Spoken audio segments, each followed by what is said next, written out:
can't believe I'm regretting not watching more isekai anime. How the heck do I get back to the real world? Oh.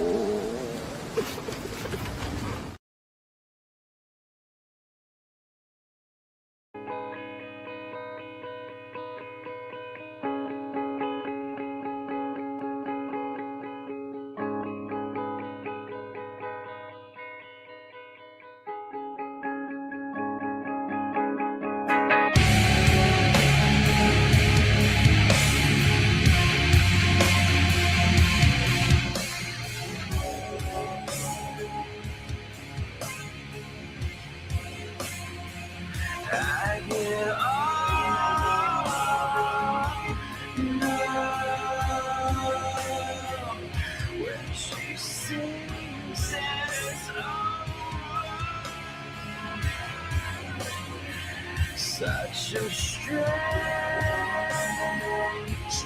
love, and it brings my knees to the earth. And God bless you all for the song you sang.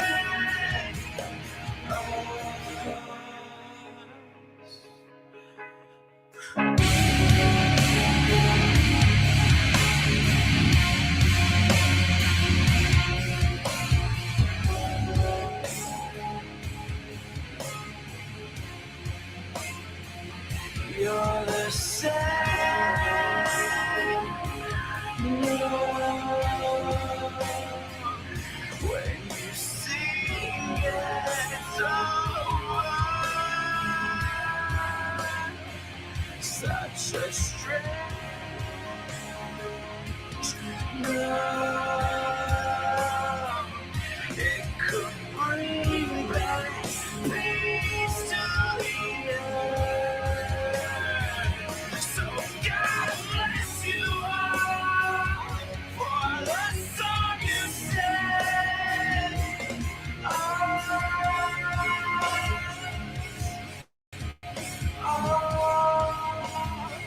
For the hearts you break every time you fall.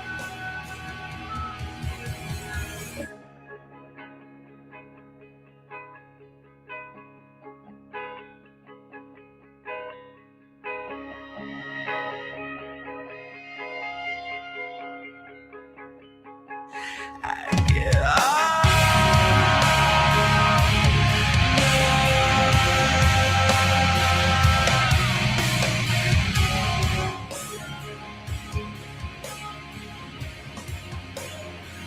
we're the same love, and it brings our knees to the earth. So God bless you all for the song you sing.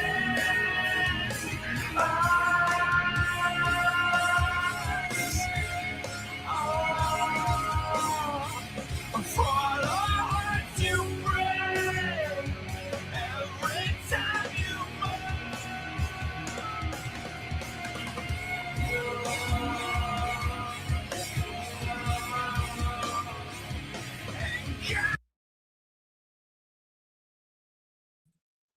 Oh, wait. Are we not on YouTube? Tim, you're muted.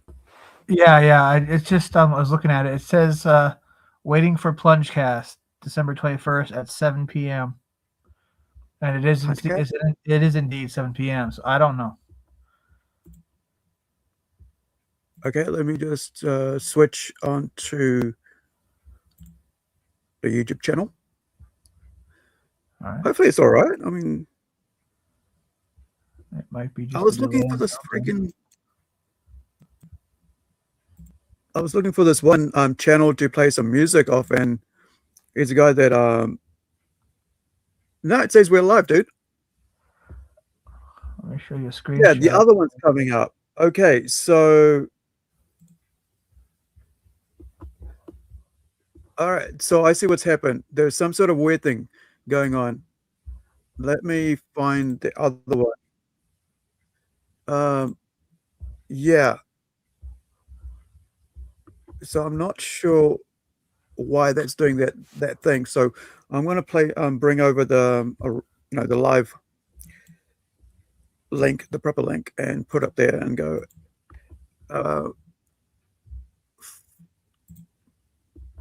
Where are we on this stupid thing? I'm not sure why it's doubled up like that. Must be something to do with. So I'll please pop over to.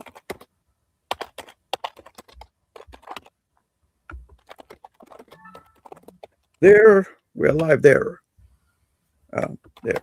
Yeah, I mean it says live. I don't see anything on the. Yeah, it was like a double up of the actual weird thing. Let me go into StreamYard and see why it's doing that. I'll play a song while we're doing that. So this is the channels after just before. So stop that, bring this, because I see people are waiting there for us, but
unavailable.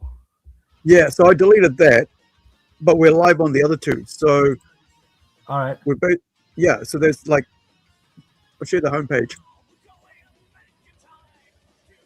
It's definitely has got to do with either StreamYard or YouTube stuffed up to be able to double that. So this is us live.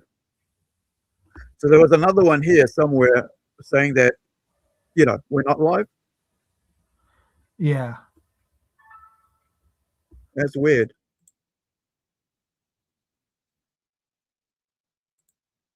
How odd. Yeah. I know, man. It was like crazy. This kind of stuffs everything up. How odd. Yeah. I know, man. It was like crazy. Okay. So let me find. You might have to send me the link for the other one. Yeah, here's the link here. Ah.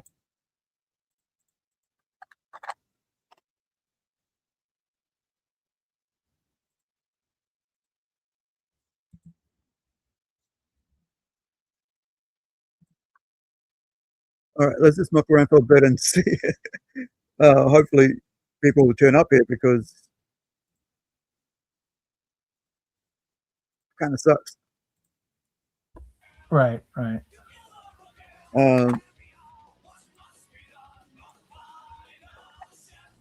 I don't know why I did that. That's just a real major. I think that sort of happened to Raptor a little while back.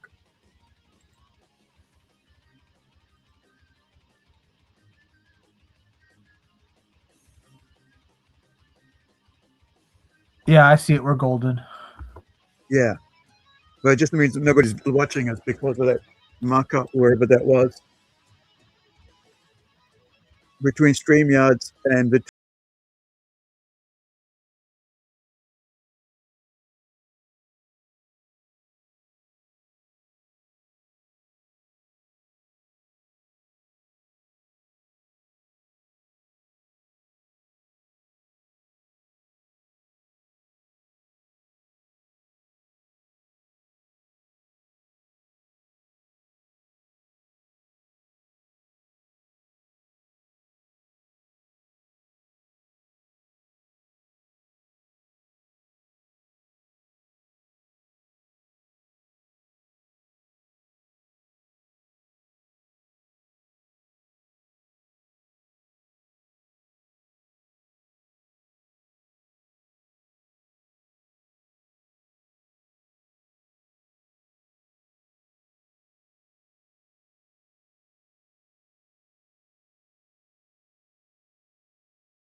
You know, I I kind of like the first time I watched it was when I was like in my teens, and I'd actually, I think I went out of my way to read the book.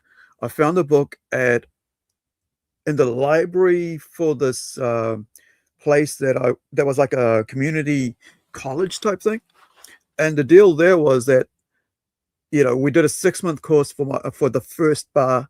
There's in like in chef school, right? Hospitality and tourism, usually known as, uh, or more commonly known as, is that you do like 3 bars, and that kind of gets you like a what is it? It's kind of gets you into like a like a hotel level work for being a chef, and you kind of like start off like just as a cook or as like a assistant to the chef. And so I did the first year, and then which was 6 months passed, and then there was a library book. There's a little like a little cubby hole type room office thing that they had like these free books that you could like read, and then return when at your own leisure. It wasn't like you had to put down a, what is that called, like a registration to say, hey, I've got the book and all that. So I ended up getting it right as a 15-year-old kid or 16-year-old kid, and reading the entire novel, which is huge. It's like something like about 1,300 pages. Yeah, it's a big one. I didn't read. Yeah. I read Stephen King's Skeleton Crew, and I've Yep. read a few gunslinger books. But yeah, I've never read Stephen King's It or the Stand. I think I heard it's pretty fucked up. Oh, you mean it? Yes, I've heard it's pretty fucked up. Well, I don't. It depends on like what you're expecting, because like I've read worse than anything that Stephen King's ever written, right? Clive Barker, right? Yeah. And those two, Clive Barker's into some pretty fucked shit too. yeah, and I mean like Get into he's- horror. So what do you expect? Yeah, and so I started with Stephen King, ended up with Clive Barker, and by the time I think Dolores Claiborne came out, I had read everything that Stephen King had written. I owned every single novel, um, you know, and then I moved on to once I found out that Hellraiser was based on a book, I jumped on, by Clive Barker. I jumped onto Clive Barker, which is like the novella, which is like about 200 pages. So it's not like class as a novel because it's kind Yeah. of like half the size. So I bought that, and it's called The Hellbound Heart. And after that came out Nightbreed, and I was full on into into Clive Barker, and just been a fan ever since. And that's like late 80s, really late 80s. Yeah. I was out today kind of trying to arrange another book show. I went to Comic Book Outpost, and they told me that it was actually because I was told a month ago that you had to show up at the weekends because that's when the boss would be there. And then they tell me, no, he's actually there during the weekdays. So I have to call and kind of try to arrange things that way. So there was that, and then I tried to take the opportunity to see if I can arrange a book show at Barnes and Noble, but I have to email their people. Right. So Hey, so everybody that's just jumping in now, sorry about the link. There's something happened with welcome, by the way. Thank you for hanging out with us today. show. Yeah, so there was something about there was a double up. So we had the normal one, and then there was like a double up. So apologies for that. If you got the link and you were waiting for the other one and it kept saying it's coming on and didn't show up. So hopefully you found the new link that I posted out just now, and thank you for checking us out. Really appreciate it. Now this is every give time me I'm one at sec, Barnes and Noble. Give me one sec. No, So today we got a whole bunch of stuff planned out. We're going to be looking at movies, AI. We're going to look at art and how actually things are going on. Plus, there was a death of an actor today as well. I think today or this. I heard this something. week. I don't know who it was. I'm not familiar with. Yeah, his name is. I saved all these things so we could have organized. Most likely, it's most likely it's somebody I've seen before. I just don't recognize the name. Well, it kind of lines up with what the video we just saw. It's actually a dude who was acting on It, right? Part 2. Oh, yeah. So it's James Ranson. He passed today. He's freaking like, what is that, like 5 years younger than me, dude. So he's 40. Which part did he play? 7. Let me see. He played Eddie. Hey, wasn't Eddie the main actor? I mean, main kid? Probably. Yeah, so I think Eddie was one of the top characters, if I remember right. Yeah, it's been like, because I haven't seen the new, like I watched about 5 minutes or 2 minutes of the new It, but my original It is Tim Curry, right? So way back in the mid 80s. So there's so much they couldn't do for a television adaptation. Yeah, they could do more with this one. Right. Certain scenes, though, like wait, hold on. The original It was starred Tim Curry. It wasn't a TV show. It was a movie, right? It was a mini series. It was a TV miniseries, and because it was on a network, there are certain scenes they couldn't do due to copyright. So in the US, it was a TV show. I didn't realize that. Yeah, right? yeah. So there were certain scenes. There was Oh wow. Who was the one that was supposed to be like? Yeah, it's like, look, it's age 14, so it's like teen plus. Yeah, yeah, but there's like what was the one that was played by Bill Hader in the newer version? What, just recently, or are you talking about like the part 1 and 2, the movie version? Oh yeah. So that's recently, right? So that's with Bill Skarsgård. That Bill Hader. He died in the book, but he was killed off by the Wolfman. I think it took the form of the Wolfman, and then it turned into the creature from the Black Lagoon or something. Yeah. and because of copyright, they can't. They couldn't do that scene. They probably couldn't do it in the movie version. Right. So one of my favorite Stephen King book stories is The Silver Bullet. Have you ever? Oh, I've seen that. Yeah. Yeah. So the kind of like the graphic novel with art based. It's got Bill, not Bill Willingham. What's his name? Well, man, who's the guy who did this? Who did a Swamp Thing? The art for that. I don't remember. So he also did the art for that. So I like I've got two versions of that. I found like one that was like falling apart, and then I found another one within like a couple of weeks later, which is all intact. So I have two versions of the Silver Bullet graphic novel. So let me see if I can bring it up here. The Silver Bullet. I forgot my headphones are wireless.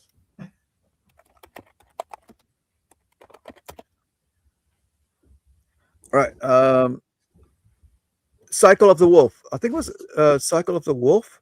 Oh, Yeah. Of the Wolf? Yeah. So the movie was called Silver Bullet, right? But Cycle of the Wolf was the actual story. And where is it? So I'm looking at. Let me bring this up since we're just talking about it and Stephen King. As we start up here, here we go. So this is the. So in the early 1980s, Stephen King was at the top of his game.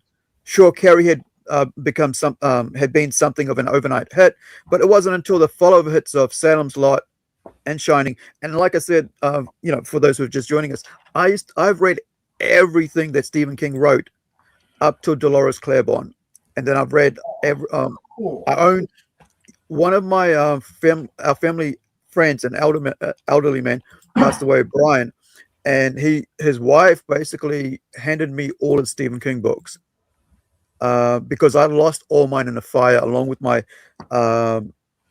what was it, like all my Clive Barker novels and comics and stuff. And so I've been trying to get them all back. And so I was really, really, blessed that she would say, "Hey, here's a box of all these books. Do you want them?" I go, "Yeah."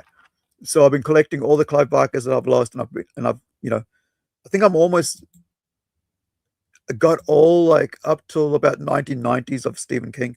I don't like any of his recent works, but I do enjoy all those other ones. And plus, I've seen all his movies.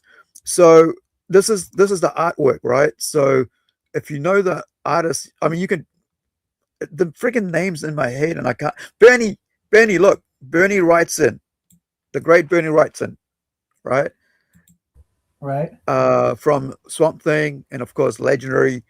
Did the artwork for the graphic novel. They're single page artworks. It's like olden style, graphic like books where they have like a silver plated print, and then you have the novel like story written there in the whole couple pages. Then another piece of artwork, full page. It's just great. And the Silver Bullet's one of my favorite werewolf movies. I was just looking up. I've been every time I go to Barnes and Noble, I've been collecting these horror movie. Horror movie. It's these horror comic book magazines called. Let's see, I got two called Creeps, and then like I got like four called Shudder. They're kind of like Tales from the Crypt kind of stuff. There's like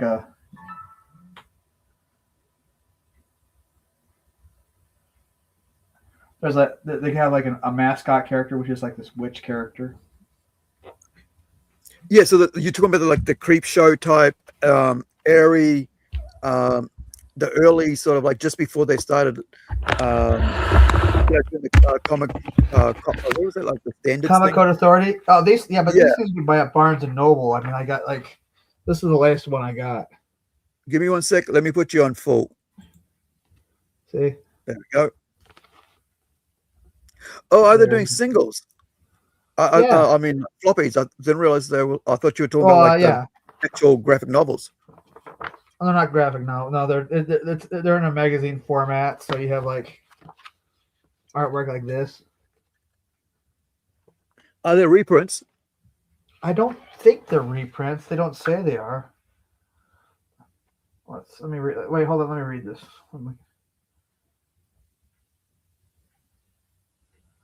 Yeah, and if they are, they're new to me. I have never seen these stories before. Yeah, it should be under like right underneath on the first interior page.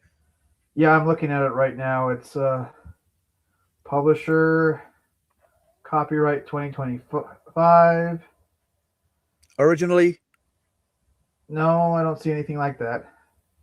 okay. There's something All about right, so submissions we'll be like accepted. producing them now. Yeah.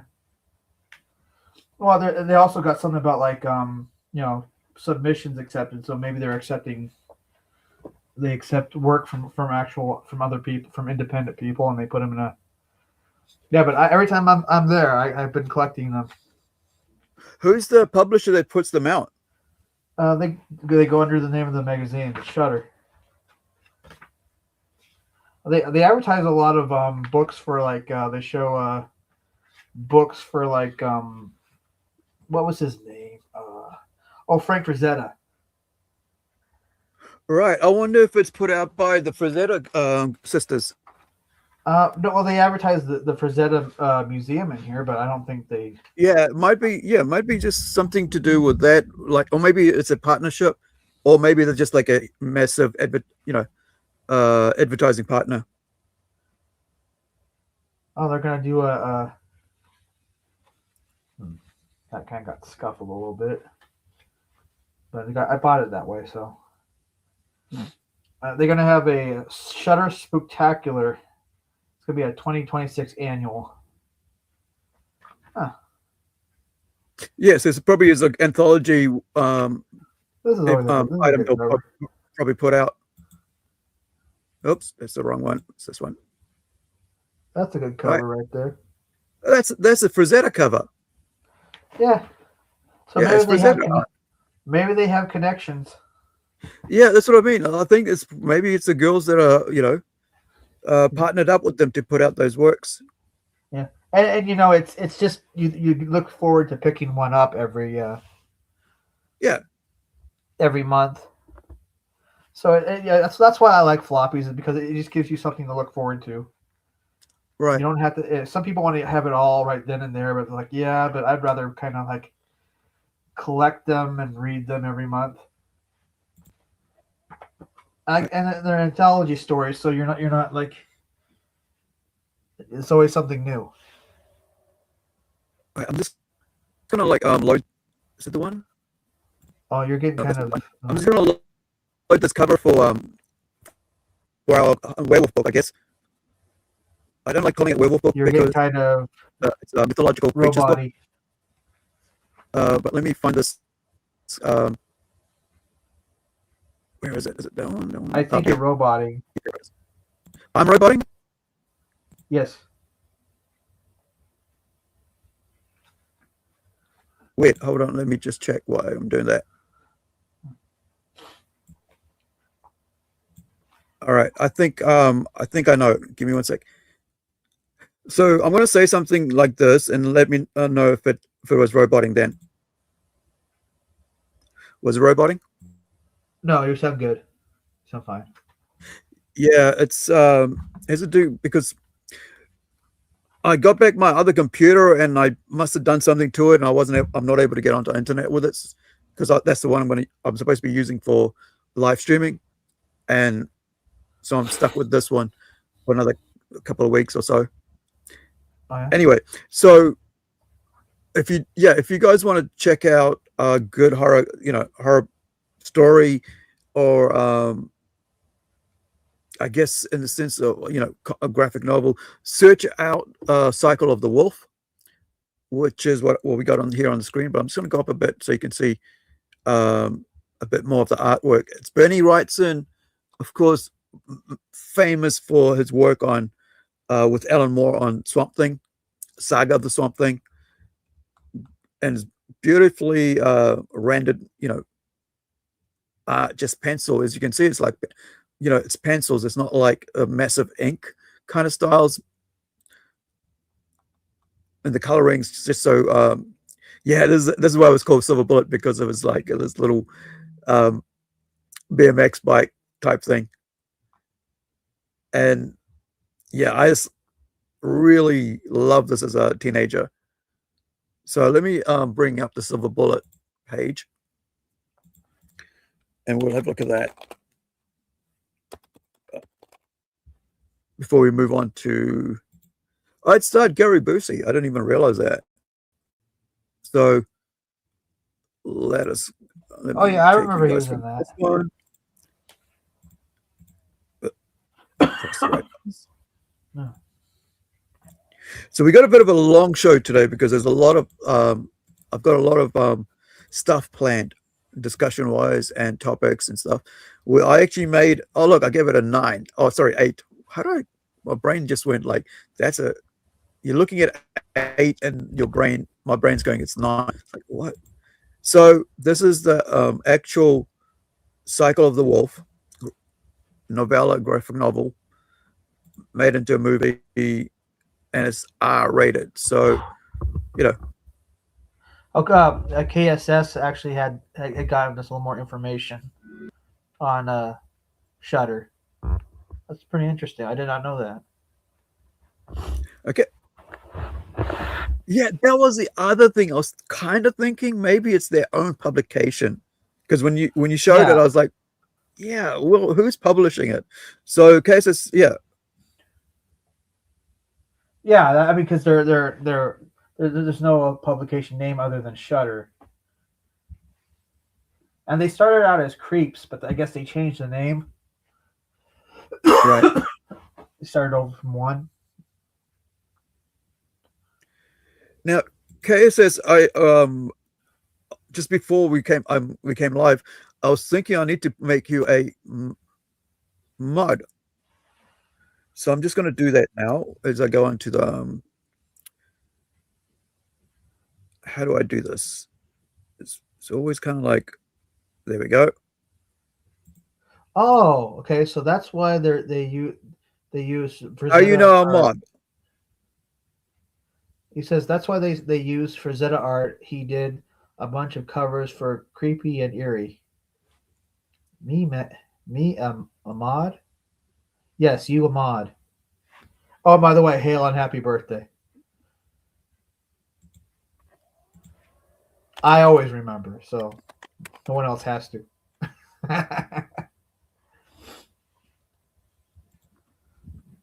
So I went back to watching the rest of the stream. I got something for you. Okay, cool. This is a New Zealand singer, rock and roll dude. His name is Ray Columbus.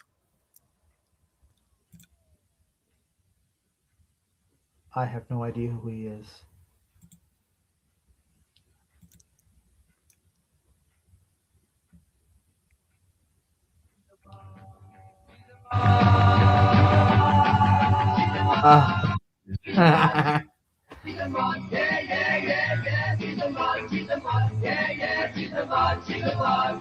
She won't change anymore.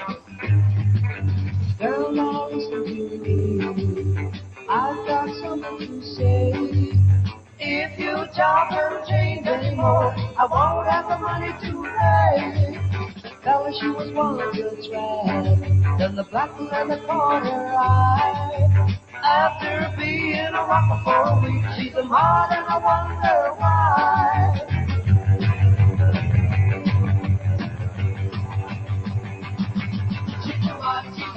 She's a mod, yeah, yeah, yeah, yeah. She's a mod, yeah, yeah. She's a mod. She won't change anymore. This is the New Zealand of the 60s.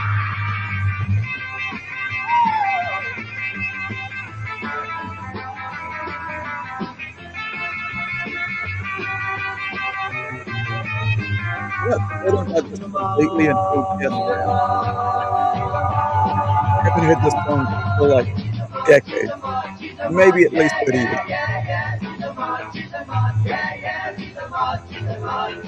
She won't change anymore.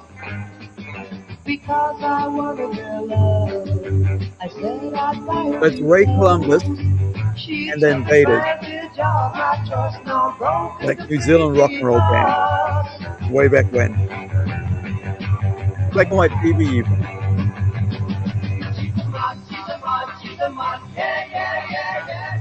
As it says, were the Bee Gees Australia or were they from England? Well, we had the Ray Columbus and the Invaders, so I don't. Bee Gees were Turkish, weren't they? So that would be Americans. This was a massive hit, by the way. Right? It kind of reminded me of a Massive scene. It kind of reminded me of a scene from Salt Lake City Punk. You ever seen that movie? Give me 1 sec. Let me just chuck all these links here so I don't forget. But man, I miss not having my headphones and being stuck to this friggin' this desktop. I got like I gotta keep mine are wireless now. What was that? Sorry, these, I got these wireless ones. Yeah, it just doesn't do it, and I've got to like spend a bit more money to make it work. But I won these. I won these at the Christmas party. Lucky you. Yeah. Took me a while to figure out how to get them to work. I was like, man, I'm old. So that was Ray Columbus. When was that from? Like, she's a mod. That was from, gosh, 60s? How old is that? Doesn't even say. Seems like a forgotten hit. So wait, so there's a John Gadsby version. John Gadsby is a New Zealander as well. So let me just put this up. We're getting like all over the place, and I didn't want to be all over the place today. I got everything organized. He said early 60s. Is that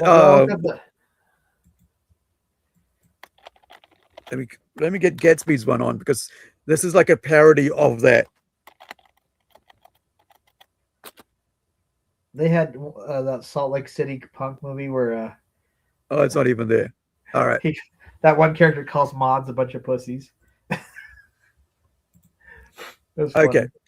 So let me pop out of there. Let's get back to what we're supposed to be looking at, which is a trailer from the Silver Bullet, from the novel, graphic novel.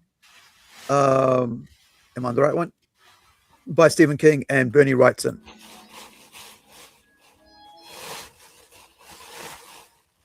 It began in May, and every month after that, the moon was full. It happened again.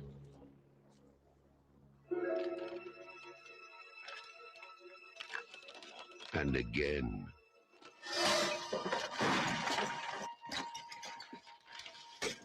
What was that? It's over there. Point that at me. Nobody knew who or what was responsible.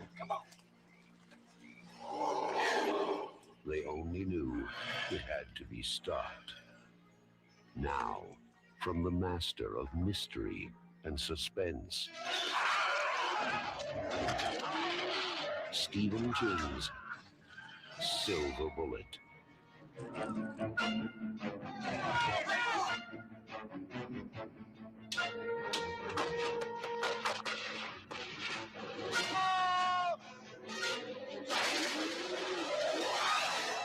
Silver Bullet, the last glimmering hope.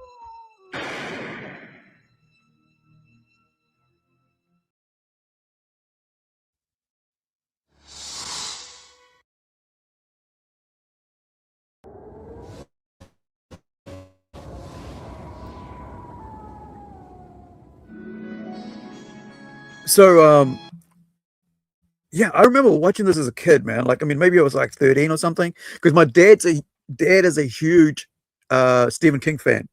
So there was like novels in the house everywhere. There was like VHS tapes of the of Stephen King movies, Carrie. So I was watching all this stuff when I was like under 15 years old.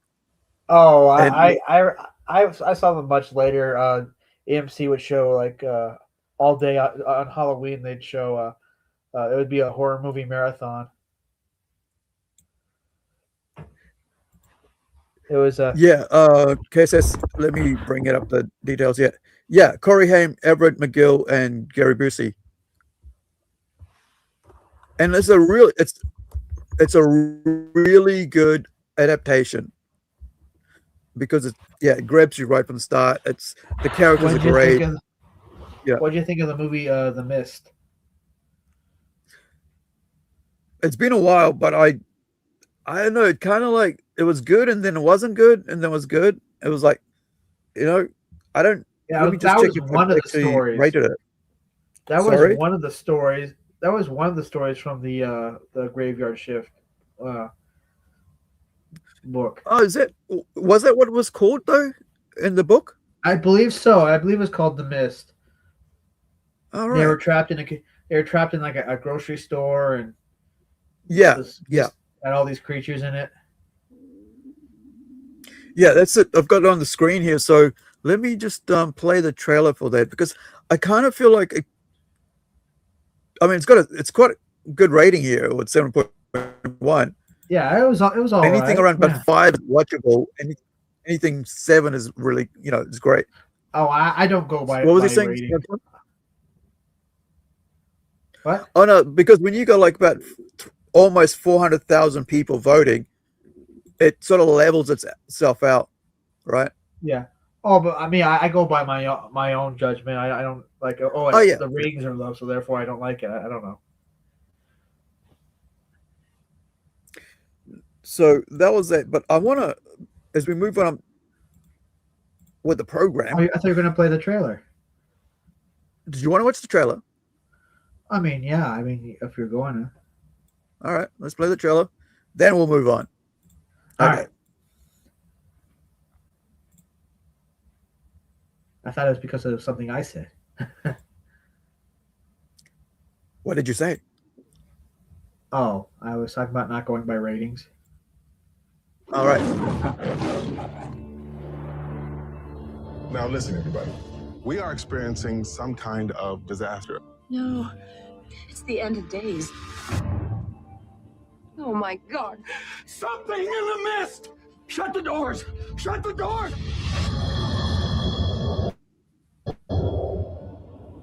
I don't know whether it's man-made or natural, but I do know that it's definitely not supernatural.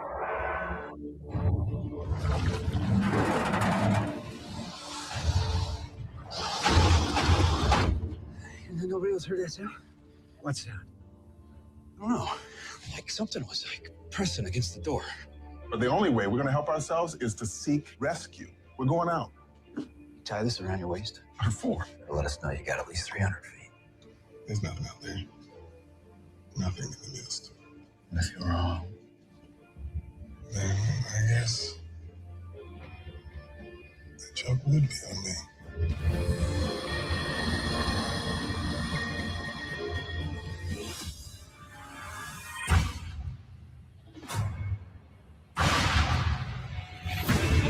It is time to take sides. The saved and the damned. Read the good book. It calls for blood. think something got in. Guys, I hear something. Don't you know the truth? We are being punished. You try it. We have to get out of here. Who knows how far this mist has spread? It could be the whole world for all we know. It wouldn't make us any less dead. Daddy, don't go. If something happens, cut and run. You can't go out. I won't allow it. Won't allow it.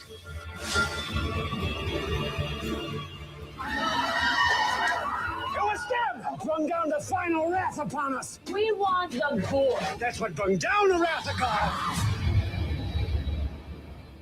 Promise you won't let the monsters get me.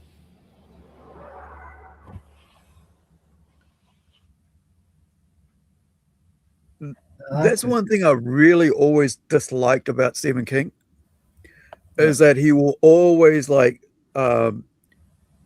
go like anti-Christian all the time in his stories when it's not even needed. Well, I mean, like, And it's like, Barker's the same way. yeah, I mean, well, Clive is just like deranged, right? He's just a horror writer, fantasy writer, he's no holds barred. But like Stephen King goes always like on purpose goes out of his way to make sure that the Christian person or is like the most The Stand. crazy there. It's like there's no sort of like, hey, you know, there might be somebody who actually cares, but no, for Stephen King, there always have to be the weirdos. Yeah, and it's just what about The Stand though? same thing. It became really cultist, isn't it? Didn't it? Because it's, I mean, No, I remember I like read the book, but I didn't kind of like concentrate on reading the story, like watching the movie or the TV show. Well, I mean, I didn't feel like that. It was doing that. I kind of felt like it was his own interpretation of the last days. Right.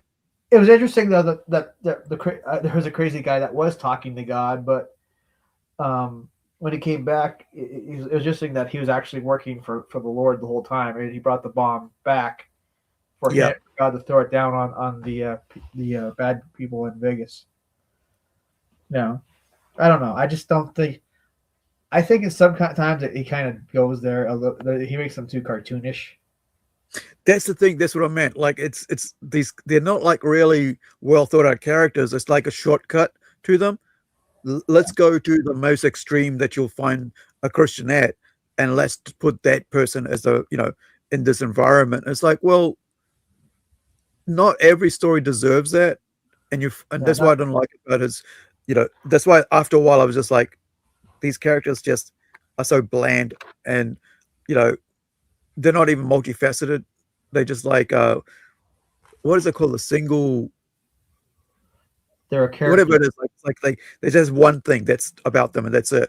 One dimensional. You know? Yeah, one dimensional. Okay. Exactly. So Queso says here, other Stephen King books. Sorry, let me go back up to the top. I thought I missed one. So Queso says, The Mist was great. The original short had a open ending. Frank Darabont gave it the bleak ending with King's approval. It was supposed to be a black and white movie, but the studio wouldn't allow it. Because I mean, yeah, I guess it's. I mean, making it look like a 1950s or 60s black and white movie would have been cool. But then, you know, with the amount of money these studios put into them, sometimes, you know, the studios can go bankrupt because of a failure of a movie. And I've been paying a lot of attention to, I mean, there's been a lot of discussions about that, and YouTube channels talking about that, where you find like some movies have actually like bankrupted, you know. I kind of stopped listening. I kind of stopped listening to those people who talk about movies on their channel for the most part, because they never bring up a movie that they like. No, this is like different. Movie, okay. Yeah, this is not about, you know, Star Wars is dead type stuff. No, this is actual in-depth docos about specific movies, and and the cost in making them, who was starring in them, how much influence the studio had in them, who was financing it, and all this stuff. Okay. Like how hard was it to make the movie? Yeah, the actual, yeah. Because I have a background in filmmaking, so that sort of interests me rather than somebody just going, "Oh, that's a bad movie," you know. Yeah, it's just like, okay, well then find a movie. Talk about a movie you like. Right. So yeah, which is what we're doing here, right? So, Kessa says other Stephen King movies made by Frank Darabont include The Green Mile, which, you know, won awards, right? And The Shawshank Redemption. Good movies, good acting, man. He also made the 1988 movie The Blob remake and the first 2 seasons of The Walking Dead. Oh wow, didn't know that. Huh. Yeah, I actually liked the first 2 seasons. I wasn't so, you know, after the third, I just opted out.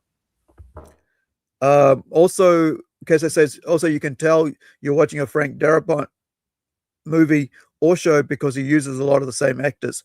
Thomas Jane was almost cast as Greg Grimes in Walking Dead. That would have been interesting. However, I don't think I can imagine, you know, I can't imagine, you know, Thomas Jane as Grimes, because the guy who's in that he's got a real good emotional reach as an actor that Thomas doesn't have, right? I can't imagine him anybody else but the Punisher. Right. Also, Kessa says you can buy The Mist and it offers the option of watching it in black and white. Oh, in color or black and white. It's supposed to be in a throwback to the B movie horror movies of the 50s. Yeah, it's one of those like because it's got aliens, right? And invasion type things. Attack of the body snatchers and so on. Well, yeah, but they never explain where the creatures come from, really. Right. I thought, wait, wasn't it like a nuclear portal opened up? You know? Maybe I guess so. I haven't. I'll have to look into that again. Yeah, I'm probably wrong. I think there was explanation. So for those of those of us who actually watch and enjoyed My Hero Academia for the greatness of its superhero genre and the fact that it did a really good job as a superhero anime and manga, the last season has started, and so the studio put up a page, a photo of the last day, and a lot of fans, it says here, a silent, and there was just a photo. That's all of where they created, all the animation stuff. Look at all the computers, man, the screens, for what is like. But when did My Hero start? Let me just grab, because I've got T-shirts, right? I've got toys, action figures and such, as well as I've watched the first season and the movie, I think, and I kind of opted out because it's been a decade, dude. Right? It's been a decade, like 2016. So you can imagine like a person's half, if you're a 20-year-old, right? So you spent like your childhood to your 20s watching My Hero Academia. That's crazy. So the post is from Daily Dose of Anime. So Studio Bones, by the way, Studio Bones is one of the greatest anime studios around. They've made some great works. So Studio Bones let me start again. Studio Bones staff shared a quiet photo of the My Hero Academia studio with the lights turned off, showing the very space where the anime was brought to life. The image has made many fans emotional as it marks the end of a long journey for the series. The staff member also shared this message for fans, which translate to thank you very much for watching the final episode of My Hero Academia. I thought it might feel emotional to post a photo of the completely dark studio while we're on break. So I think that translated really wrong, because it doesn't sound right in the English. So I think it's more talking about like it might be. I guess the translates might show, connect with you guys to show where we created this whole thing. So it goes let me see who's posting this. Oh yeah, these guys doesn't say who's posting it, but Daily Dose is posting. So it goes, when I returned from an event and went to turn off the lights. Oh no, it's the same person saying it. The staff member. When I returned from an event and went to turn off the lights, I found that only Yutaka Nakamura was still working in the back, and I end up getting scolded. He really hasn't changed since this Full Metal Alchemist days. Yeah, that's what I said when I was like, Studio Bones done some great work. Full Metal Alchemist, by the way, is another classic. So let's pop over to My Hero Academia IMDb page and watch a bit of that, and then we'll have a look at something else I've got lined up. There is something about like the hero's journey, right? That everybody kind of tends to forget now in modern day mainstream comics, which I think a lot of anime viewers, especially of My Hero Academia, watches over the last decade. And this is the same decade where people stopped reading comic books in a lot of, like a big, huge numbers. and they started watching My Hero Academia straight out of out of primary school. You're 8, 9 years old, you're straight away into anime rather than watching Spider-Man or Batman, because you see yourself as this young kid like we used to see ourselves as Spider-Man, right? And so that's when DC and Marvel basically lost the comic viewer. I mean, cartoon viewer, and anime took over,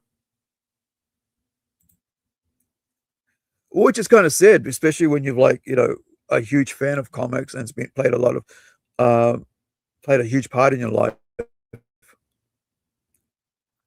But you watch this kid, right? Um, and he's like a nobody, and you know he's after he worships this one person, All Might, right? But everybody around him, has all the power and stuff, and yet he's got to work for their power.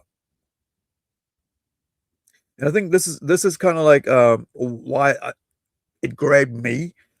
That I actually have T-shirts, right? 2 of them, and I have action figures and so on, or statues.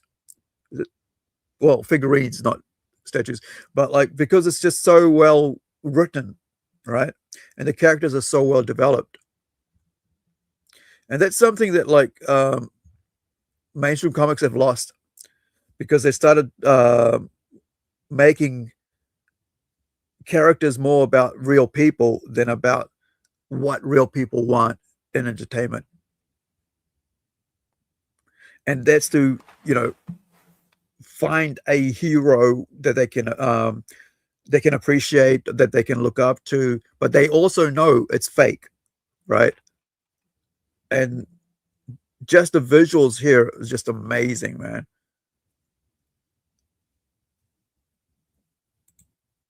Cases writes, one of the things that was pushed out of DC and Marvel was to get rid of the hero's journey. This was completely political and was part of the thing that Comicsgate was originally against before it was corrupted by Ethan Van Sciver and Shane Davis and John Malin and everybody else. Carry on, Tim. It's fun calling Shane Davis Shave Danis, because he's he's a washed up has-been. He peaked at 2009. Oh, and by the way, the hero's journey, KSS writes, was deemed anti-feminist, which of course is BS, because you can have a female who can go on a hero's journey. Red Sonja. Exactly. That sounds retarded. Yeah. You can have a kid who can go on a hero's journey, right? Yeah. You can have an adult who can go on a hero's journey. You can have an animal who can go on a hero's journey, right? You can have. It depends on how you write the damn story. Journey. Yeah, it's ridiculous. But that's why I was like, I mean, they don't understand why people stop watching a certain thing and they move on to something else, right? Yeah. When was the last time some cartoon from DC or Marvel got an 8 out of 9 or 9 out of 10? Sorry, 8 out of 10 or 9 out of 10. I have no clue. Right. Usually they're around about 6 or 7 at the most. Some even fall as low as 5. Right. Well, I mean, after they've rehashed the same thing repeatedly, it does get boring. Yeah. Does anybody want to know how Batman got started? Again? Yeah, that's the thing. It's like, let's restart, reboot. And this is why manga always wins. Because once the story ends, it ends. Right? They might do a prequel, but that's some other story, right? That ties in. It's not like they're rebooting the characters again. Well, I mean, they could keep a series going for a long time and never reboot it. Right. I mean, what issue? I mean, there was a Superman series that went up to like was it 1,000? Yeah, but it was rebooted so many times, though. Was Stay it? with the I legacy, mean, right? hold on. No, there was one. There was a Superman title that they did not reboot that they kept going. They kept the Let me. numbering going for. Hold on. Let me. Are you gonna look for it, or shall I look for it? I'm looking All right, for it's it. muted Just himself. continue talking. I will look. All it right, up. okay, you look for it. I was going to look for it, but all right. So Kaiser says that's why he had so many stories where the characters are Mary Sue's. That's in the last 15 years, last decade, and they don't have to struggle or go through trials and tribulations, and that's why the sales sank to record lows.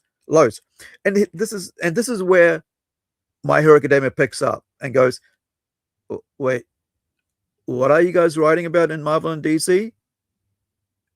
The Mary Sue's? Well, let me give you a kid and his hero's journey to become the most powerful hero, right?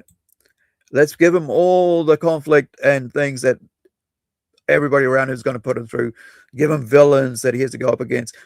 And the other thing that a lot of people don't understand about manga is that there's always a team. It's one thing about manga that really works as a trope, and is that it's always surrounded by teams. So you might have a girl, you might have a guy, even like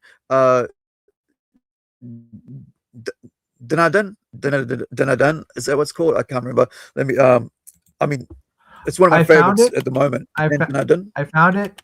It was Action Comics, which ran uninterrupted from 1938 to 2011, and it ran until issue 904. Oh wow! You got a link for that? I could. I mean, I looked. I used a search engine, but hold on. I could Look find at how the good website. Bones is, man. Oh, dude, just look at that. Look at that animation. Hold on, let me just look at this hand. Where let me just play a little bit, and we'll see if we can find it in time. So coming up, you'll see this hand falling to pieces, right? Let me see if I can pause at the right time. It's there. Did I go too far back? Yeah, I think it played really fast. Here's a question. Yeah. I want to Oh, ask here it is. Hold on. Give me 1 second. So right. look at this. Look at the animation there. All right. Yeah. That hand. That's it. So hand shatters. Yeah, look at how much work that's been put into just that. Yeah. So one of the most today I was watching, early this morning, like 5 o'clock or something. I was watching the latest season of One Punch Man, and it's terrible animation, man. People are giving 3.5.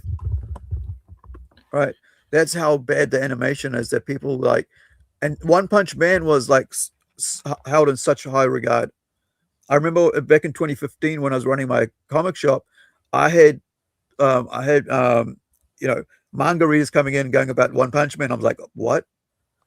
And then later on, I actually when the anime came out, I was watching it. I was like, man, I love this. It's just like, dude. And that's the other thing about One Punch Man and My Hero Academia is their hero's journey again is someone normal, right? Actually working really hard to better themselves and make themselves stronger rather than just being handed powers. And here you go. All right. Where is it?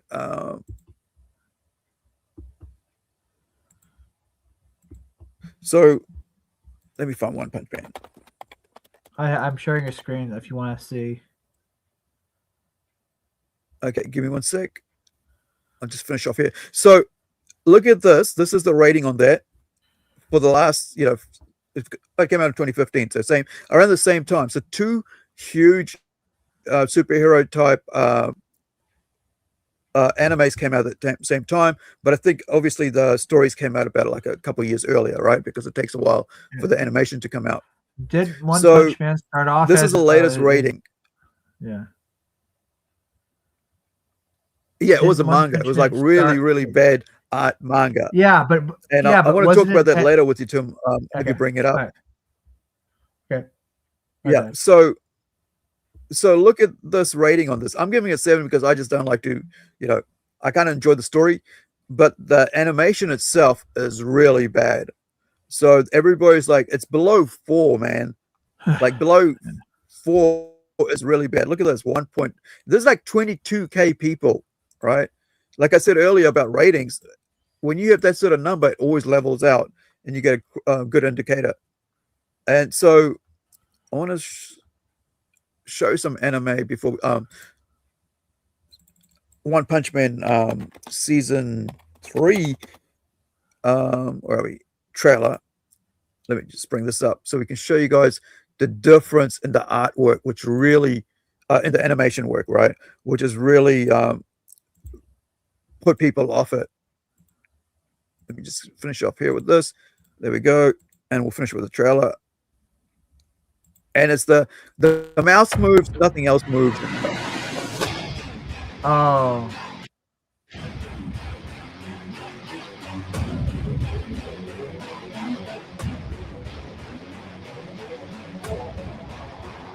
This is actually like the most better ones. しかも俺を狩りに現れないのが余計許せん。 But ハゲマントだからか。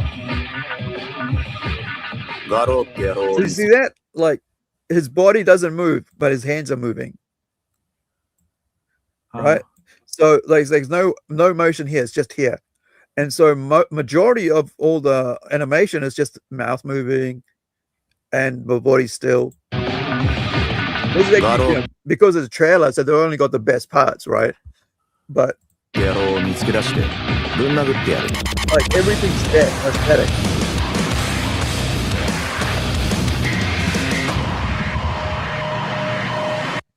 So yeah, so that's why everybody's like pissed off about it. I was like, why is it rated so low, right? Hold on. Okay, what are you sharing? Let me remove you from there. Oh, okay, here we go. Yeah. So that's what I was talking about. That's uninterrupted from 1938 to well, I think it said, when is it, 1938 to, oh, come on, damn it.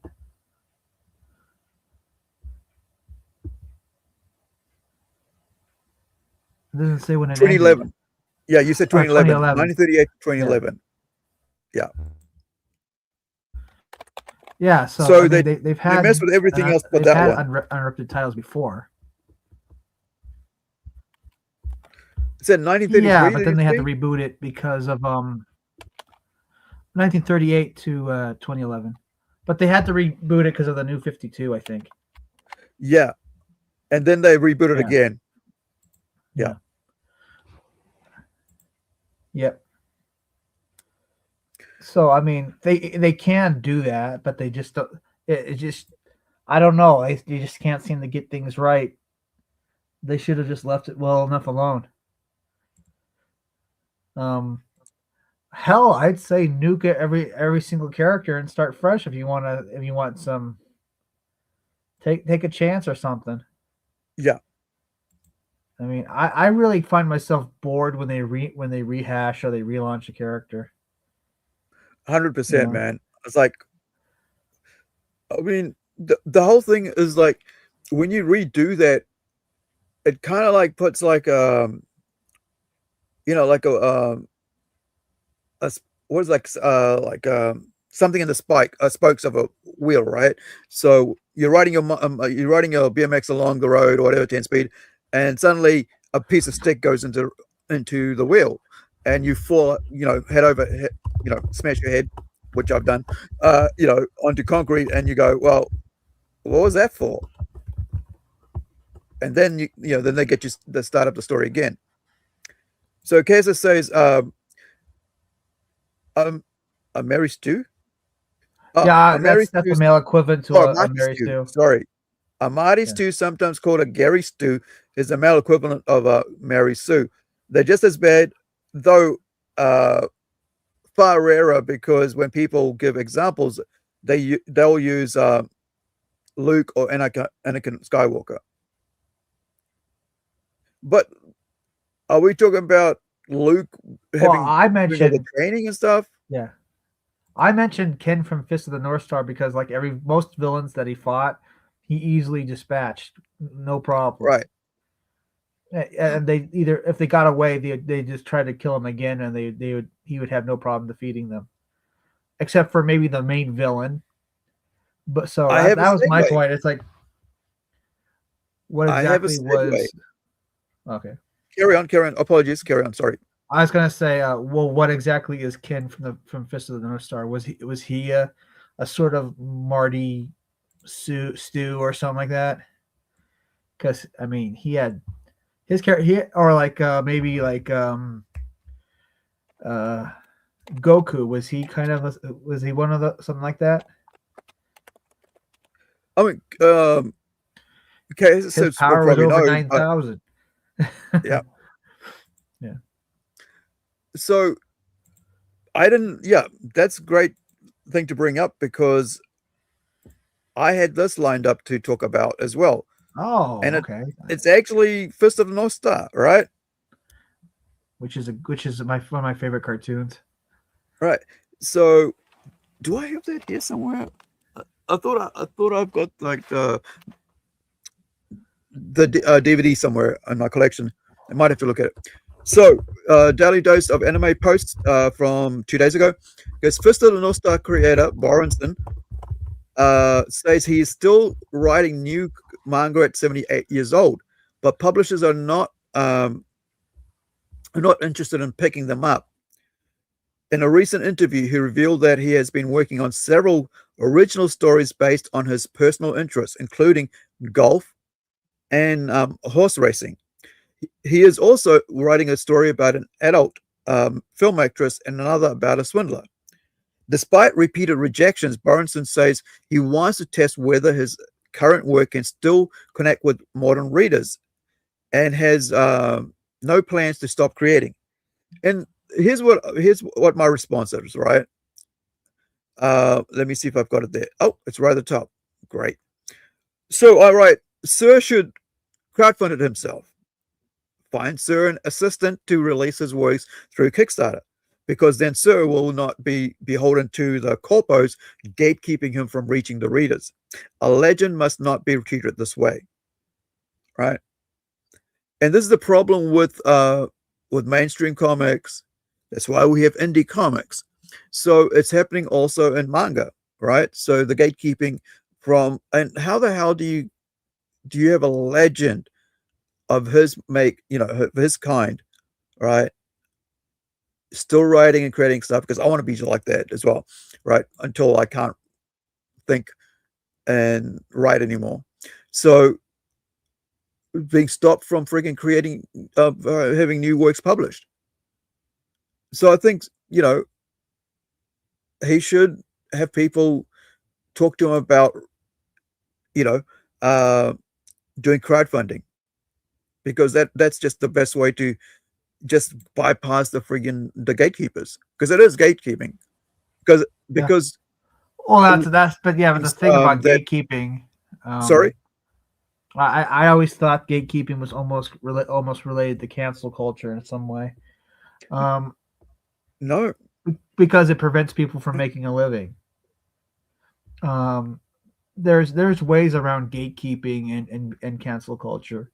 Relentless networking, putting out your own product, right, so forth and so on. So I mean, that's the whole point of independent comic books, is if you can't get into a huge company, why not do it, DIY it, right? Do it yourself. I mean, that's the most punk rock thing to do, is just fuck these companies and just put it out yourself. And actually, Ken from Fist of the North Star is actually what they refer to as a powerhouse, which is, I guess, a trope in manga. Right. So I put the link in the chat if you guys want to check that out. But I find that that doubled up. But There is a live action, isn't it, of Fist of the North Star? Yeah, apparently it was not that good. I actually remember watching it back then. They also have a prequel series called what was the prequel series called? It was Fist of something. Hold on. Yeah, so Fist of the North Star. Let me just pop that over from here to the next screen. Move that. There we are. So the anime itself came out in 1984 and ran for 152 episodes, dude. Yeah, that's huge. it Over was a 40 pretty good years, one. right? The I'm just prequel was looking that called one up. Fist of the Blue. Fist of the North Star. The prequel so was 86. Okay. It was called the same thing. No, Fist of the Blue Sky. That was the prequel. Are you sure? Oh, sorry. This is the movie. Yeah. Right. You're right. So this is the movie. Came out 86. In between the live, the TV show, and then you had the Fist of the Blue Star. I'll play that trailers in a minute. So Fist of the Blue Star. Nope. Well, we can all agree that the Star Wars sequel trilogy was trash. That's undisputed. So I can't I deleted all that garbage from my brain. I'm sorry. When you stand, you watch Return. Sorry. Yeah, I'm just gonna put the trailer on for a minute. Let me just set this up for that.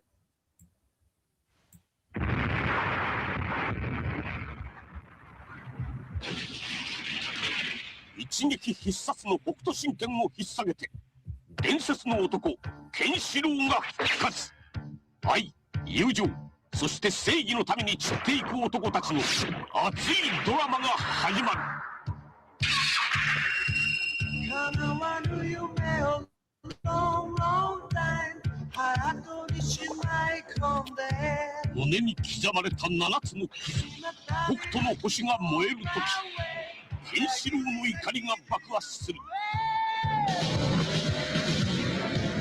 もう二度とは戻れはしない悲しみの手口が痛快無比話題騒然の北斗10番勝。Standing in the heart of darkness, oh, oh, give me my life, give me my energy. 5分及ぶ10分に1回の死闘。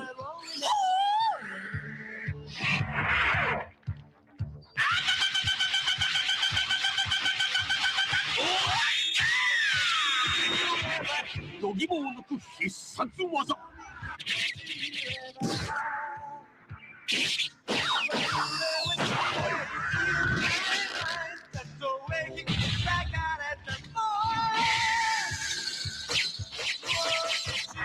ケンシロウとラオウの宿命の対決に北斗七士闘技団が炸裂。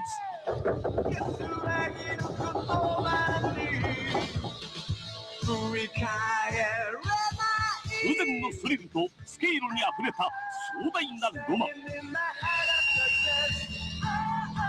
北斗の掟は俺が守る。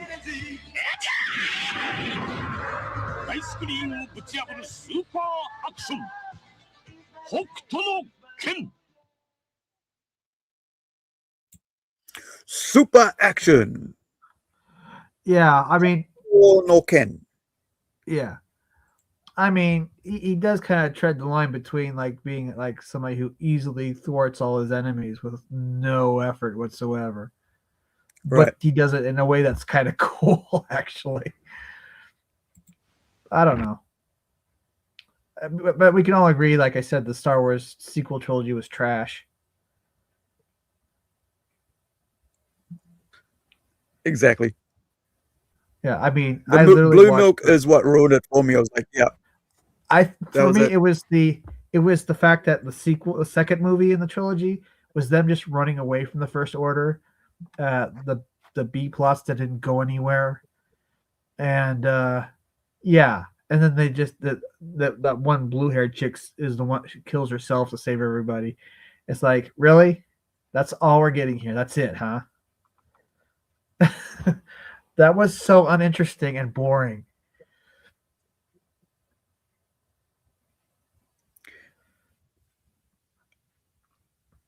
All right, so I've got one more, and this is like a bit of a bummer. So I didn't even know about this anime. So let me bring this one up. And until, gosh, that thing's so close to that, I keep hitting the wrong button. So this is from Anime Feels. A couple hours, about 10 hours back. So this this is called manga and anime called Himoto Umaru-chan, right? I'll get the translation in a minute. So the creator of that anime and manga, Sankaku Head, revealed that Umaru Doma was inspired by his younger sister, who passed away after a serious illness. He had quietly honored her in volume 11 of the manga and kept it private to preserve the serious, light-hearted and comedy tone, but revealed it now to ensure her memory as the true heart behind Umaru-chan is remembered. R.I.P. So I am going to play the trailer for that, so you know, our viewers can see what this anime is. And let me just get to the right.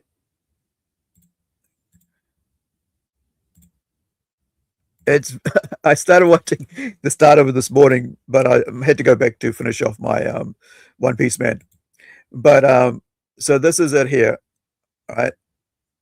It's a comedy, lighthearted, you know, and it's hand drawn, which I like. I like, you know, hand drawn animation. It just means it just feels a bit different than machine, you know, CGI movements and stuff. So let me bring it up so we can watch this for a bit. I think I said it in English.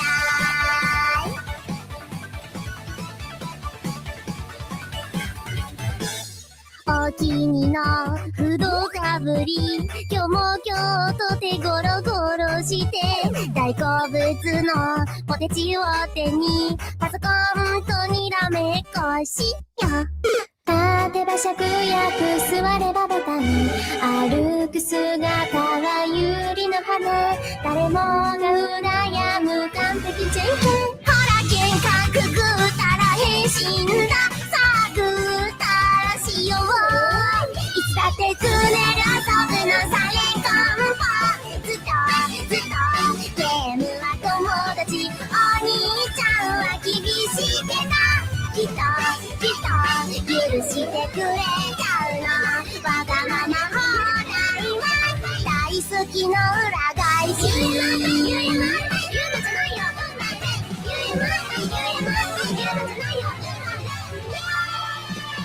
はいおしまい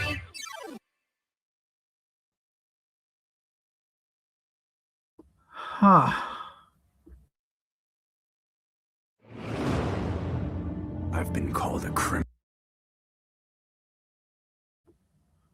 Well, that's something. Yeah, sorry, I was muting myself, but yeah, it's just like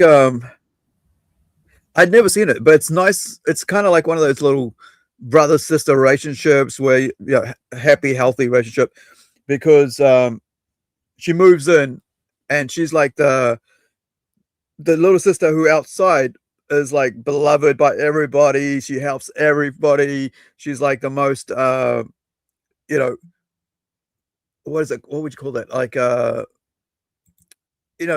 it's like your common influencer type person. But she ends up where is it? Sorry. She's outside, like here it said, right? In public, Umaru is a perfect vision of a beautiful and smart high school girl. At home, she morphs into the ultimate slob with the ability to game all night and binge on junk food and cola. Can her big brother Tai change her? And it's I was watching like the about 10 minutes of it just to get an idea of what the story was about, and it's kind of fun. Like honestly, if you want something lighthearted, it's not a bad little anime to watch, because it's just you get that little that image of her being like almost like enveloped in a large cutesy jacket, but outside she's like this pretty dressed up, really all together person, and he's like has to put up with her at home being the slob. And basically like any she's got like a older brother, she's got like I should say any female, right? She's got him twisted around his finger, her finger. So it's not heavy, but lighthearted. But it was said to it was great to hear that his the dude was inspired by his sister, and to write the story, but his sister being someone who was suffering from a serious illness, who just passed away, and now he's talked about it. I think this is like, as writers, right, we're able to put in little real world nuggets without and little stories that like kind of affect us, or things that sort of like that we have to deal with. We can actually immortalize that really well in the story without going too deep, depending on what the story is. Yet you can still say, hey, this is about you, or this is who it was about, and so on. And I think as a creator in comics, it's just such a great way to share something that you don't want to be heavy-handed with it, though. Sorry, Tim? I said you don't want to be heavy-handed with it, though, and make it too obvious. Yeah, and that's what he said, right? He said he didn't want to share about it because of the light nature of the comedy nature of the story, until it was already out there for a while, right? And then he speaks about it. So yeah, so he wasn't really heavy-handed about it. It did it really well, so that people didn't really get feel emotionally down about it.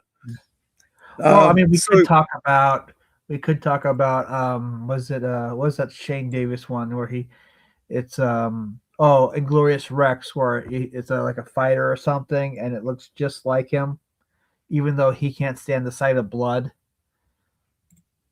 And I've never read the book or any of their books, right? Oh, I mean, you just have to look at it and you see it. It's like a self-insert. Right. Yeah, I've seen pictures. Yeah, well, I mean, like for me, like I mean, when you're writing, the last thing I want is to be inserted into a story, right? And especially as your real world looks and appearances. I mean, that's why I've got the Monkey King, right? Because we're doing a story kind of like a side character, like the Conan's side character, the guy who's sometimes with him is like the narrator. So there's I've got a character coming up in part of this big universe where I'm putting the Monkey King as like the what is it called? Like the parody jester type character, which is why I wanted him to look like a jester, because it fits really well in that world. And that's the only self-insert type thing, but it's like nothing like it's just supposed to be like some comedy relief character. I think when you when you do self inserts, it's sometimes people don't really like that in their story. I guess. So yeah, Kessa says, laugh out loud. Most of Shane's main characters look like an idolized version of himself. Yeah, the idolized version of myself is this monkey with white hair. Well, I mean, like, I imagine that if Melvin was made into a cartoon movie, I would want like a heavy metal soundtrack playing throughout. I want to be the most intense thing you've ever seen. Right. Yeah. That's my vision for if there was ever a Melvin movie. Well, talking about that, right? So, I think early on, I actually used, I mean, not used, I had a couple of song lyrics as part of, is it this one? I think, let me see where I actually use, no, not that one, where I use lyrics from, I think it's one of these over here, from Alice in Chains.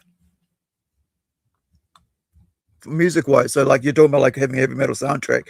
So let me see if I can find, because I haven't looked at this for a while. And I wonder if I did put it in the actual Webtoons version. Doesn't look like it. I might have not have put it in the Webtoons version. Let's go back. Hold on a sec. And that's the other thing, right? So you can actually oh, here it is. It is, right? I did put it in. It goes. This is from a song called There I Was Laid Out on the Table. Yeah, there it is. It ain't like that. So because they're in a cafe, I could get away with it, right? Just putting the words up. And yeah, I think have you actually ever used that? What? Like use what? In your in your comic book. Put lyrics in my lyrics in my story. No, Yeah, but the vibe is there. Right. Yeah. Sometimes, I mean, like, I want the first volume of Melvin to be named after a Slipknot song,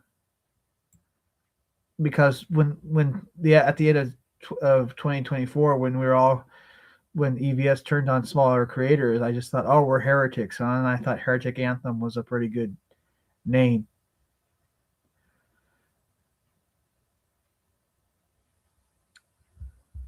Yeah. Well, isn't Melvin from the Melvins? No, actually, the reference Melvin is referring to the first issue of Mad Magazine back when it was a comic book. Oh, okay. And yeah, I guess there was a mascot character before Alfred E. Newman called Melvin. Didn't know that. Right.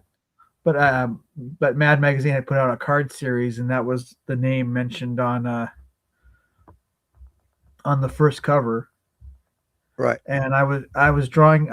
I was in detention a lot, so there was these. How are you feeling today? Cartoon drawings on this paper, and it looked like a kind of a ripped off version of Calvin from Calvin and Hobbes, and I used to draw that all the time, and I made up a character called Melvin. And when I heard about Jawbreakers and your boy Zach, I kind of dug up Melvin and reimagined him, because I just saw the John Carter movie.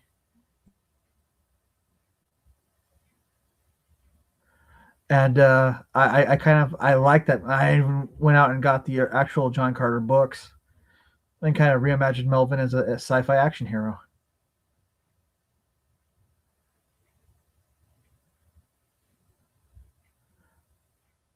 Oh yeah, I put that in the comment section for someone to click on.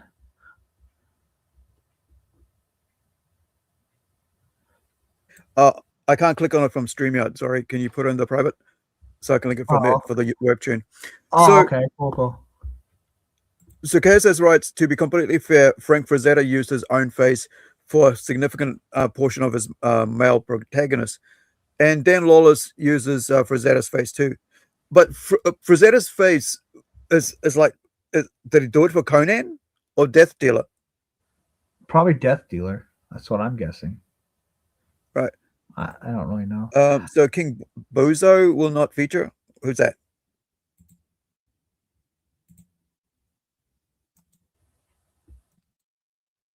Okay, why isn't that popping up for me? There we go. I have no idea. So let me bring up this. Why'd you go to? Wait, hold on. Go to hell. Why'd you jump to 4 instead of like? Where's your it's like? It's a preview. You only but like, so you didn't even start with 1. No, because I'm working on 4. Okay, so the reason I say that is like because like nobody out here knows who Melvin is, but you're giving a preview from issue 4 without starting from the start. Well, I mean, people on X know. I mean, look, I was just trying. I mean, hold on. So the main point of going to Webtoons is to get people from Webtoons to go and buy your book, right? To get it involved, to learn about your book and stuff. But if you give them the core without giving them the, without their outer layers, they won't know what the hell they're reading and what are they looking at. Well, I was using it to share with people on X and Facebook. Right. But I thought the idea here is to reach out to other audiences that are not on X and on Facebook. Well, I mean, you could do both. I mean, that's what I guess not. I don't know. Yeah, because I want you to get readers. That's what I'm trying to say. I want you to get readers. I want you to get support. So if you don't go to start from the start and just chuck in random freaking number, people are going like, well, who's this dude? They'll follow it, but they actually it's better if they start from the start. It's like, when I don't know, it's like what Marvel does is like, here, go to the movies, watch this, and then you show up to the shop and goes, where's Peter? Who's this black dude? Right? Just saying that. Because I really. Well, I mean, people have heard of my books on X. I just like, look, here's how complete it is. It's the 10-page preview. Maybe they'll be interested. I mean, people already on X already sort of knew who I am. I understand. Yeah. I mean, I just did that because I. Yeah. But you see what I'm trying to get at, eh? Like if you go number 1, now read number 2, but guess what? Come and buy the book here at Amazon. All right. If you want that. Well, I mean, like, haven't you ever picked up a book or something, or maybe gotten a tape from a band and you want to go look for?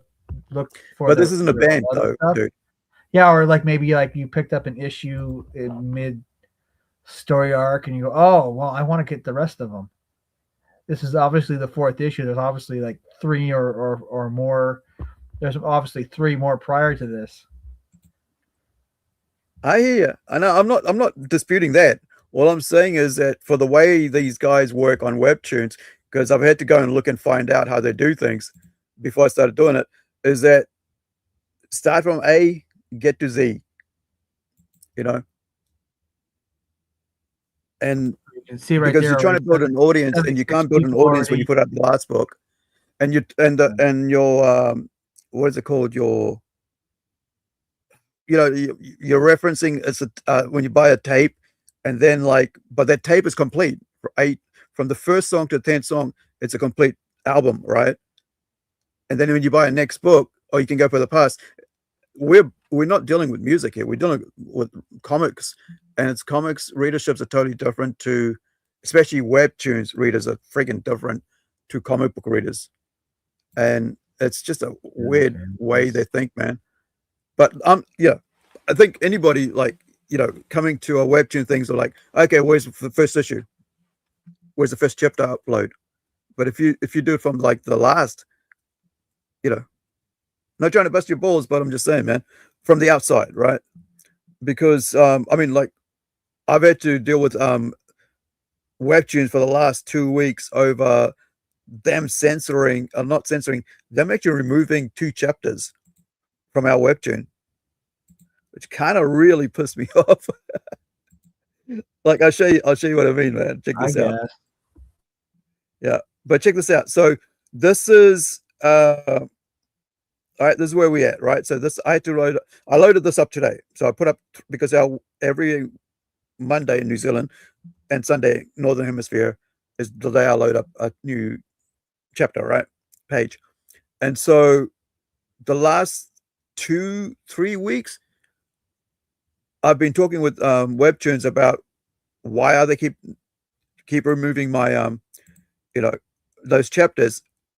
And so you notice here, removed. Let me just go in there, zoom in a bit so you guys can see a bit more. I didn't realize I was on 80%. All right, so check this out. So this was jumping ahead. So nobody can see these uploads, right? And they've even taken off what day I loaded up. So it would have been the 7th of December, and then the week after that would have been the 14th, and so on. So I loaded it up, and they said removed it. Didn't even notice because I wasn't paying attention to it. Getting ready to go and upload it, and going, wait, why is it removed? And then I go and looking for like what's going on. Then I find that the email, there's an email, and so I reply, I go, hey, look, what's going on? And they go, oh, do this, go and read this up. And I'm like, okay. And then this week I got another email in reference, and because I put up all this, you know, this one here, which was like, it shows you here that I've actually censored some parts, right? Like this. But they weren't happy with it either. So the most recent one is, like, let me see, it's this one here, but like the censored version, right, of that same little one. Let me go down a bit. Is where I've actually gone in and let me see what I do. Yeah, I went and did this, like totally covered the parts, and they're okay with that. And so my response to that was, hey guys, and here's the other thing, right? So when you go in to upload something as a creator, put in some posts about where they can find you. You know, where you're going to put this out. So like I'm saying here, censored upload, 3rd attempt, please follow our Kickstarter page, as we'll be launching the you know, the print version and so on there. So you also, you know, get the chance to communicate with them. But here's the other thing about this. I just said at the bottom here that, is it the one? Or is it the next one? That we think is a censored version. Yeah, it's a 3rd, yeah, right? Censored. So that was 3 weeks of just talking with back and forth with, I think we got about 3 emails. Yeah, I got about 3 emails. And having 4, you know, double ups, I mean, changes and everything still wasn't accepted. And then had to fully censor it because they didn't like the lesbian love scene. Yeah. So this is,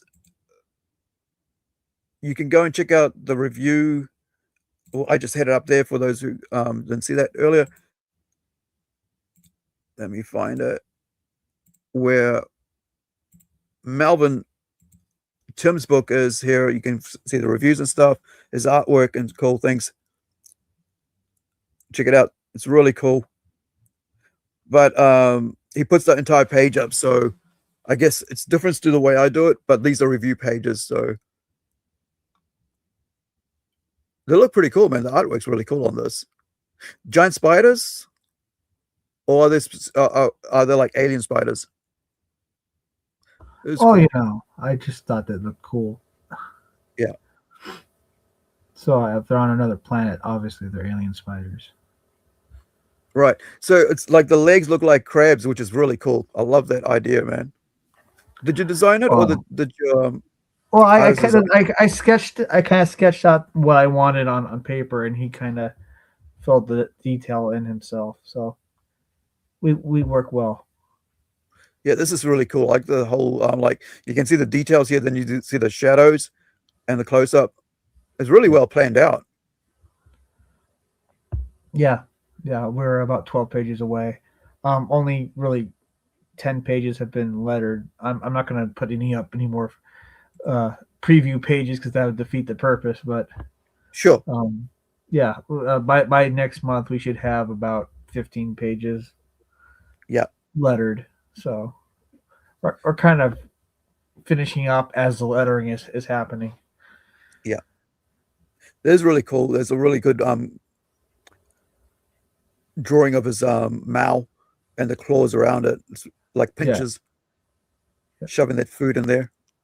Yeah, I mean, I'm only really sharing it with people who already know about the book in progress. So it's not like I'm just trying to show people this is what it's being worked on.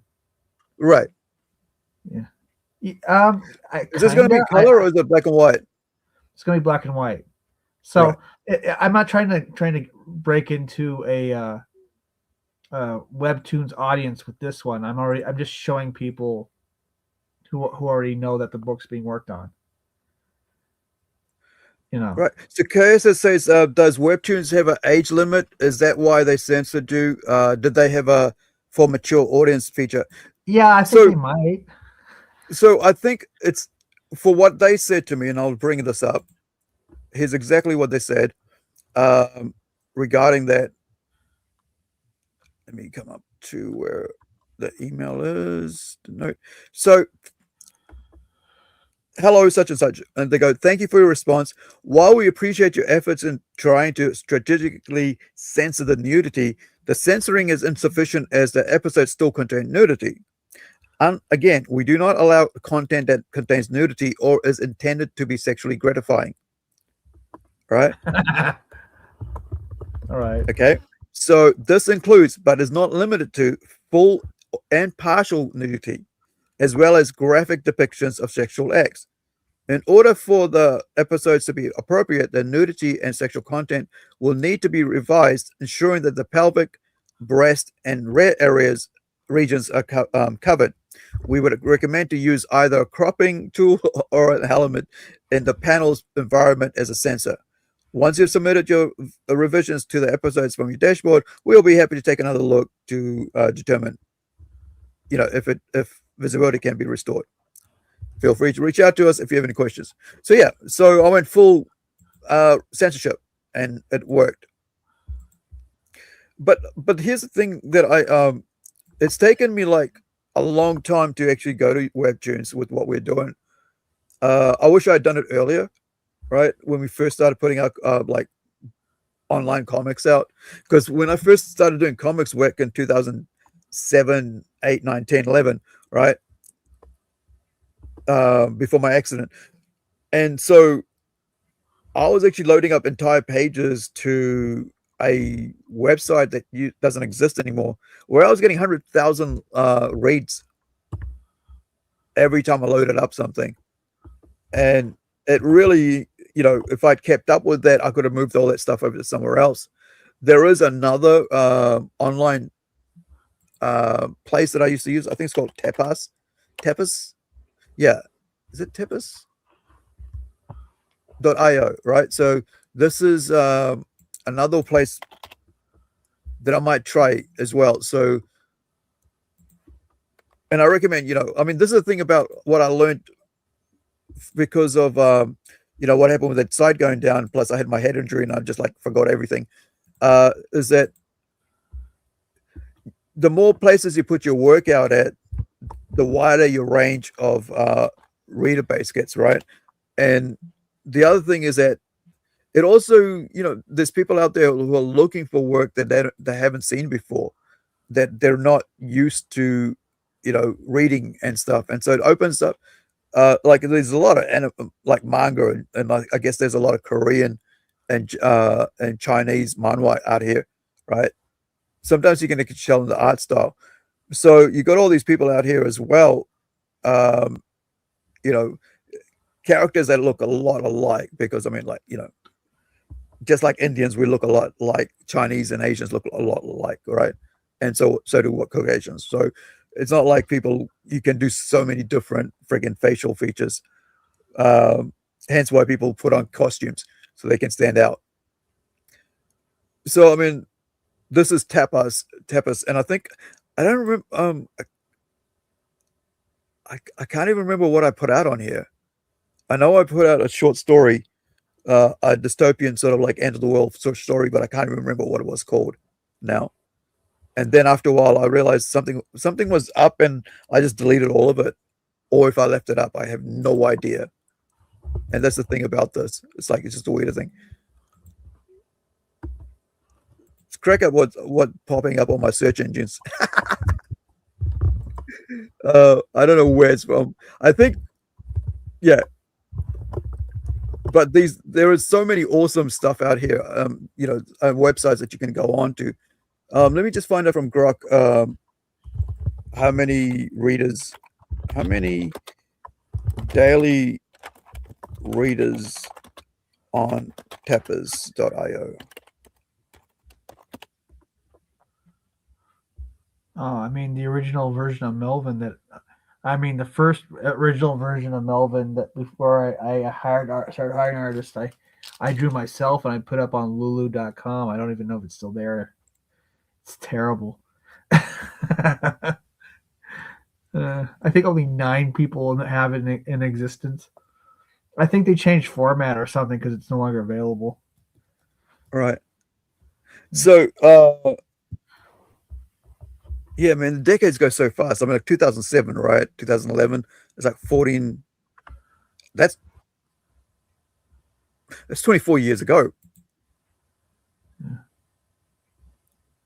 That's half my life ago. Is it 24 years? Yeah, 2000. No, that's 14 years ago. Sorry, but yeah, sorry, my bad. So 9 million, right? Between 2024 to 2025, Tapas had gotten had amassed about 9 million readers. And hold on, where is it? Over 9 million reported in a Braze case study covering operations up to 2024, 25. Tapas has amassed this over 10 years. Website traffic, you're looking at about 158,000 to 228,000. This translates to about 4.8 million monthly visitors. App downloads 2 million. Here's a matrix that most important, right? Majority of the readers are females aged 18 to 24. Majority of creators are females on that site, on Tapas, right? These are estimates. Now it's part of the Kakao Entertainment. That's when I left. Yes. So when they went corporate, that's when I left Tapas. Yeah.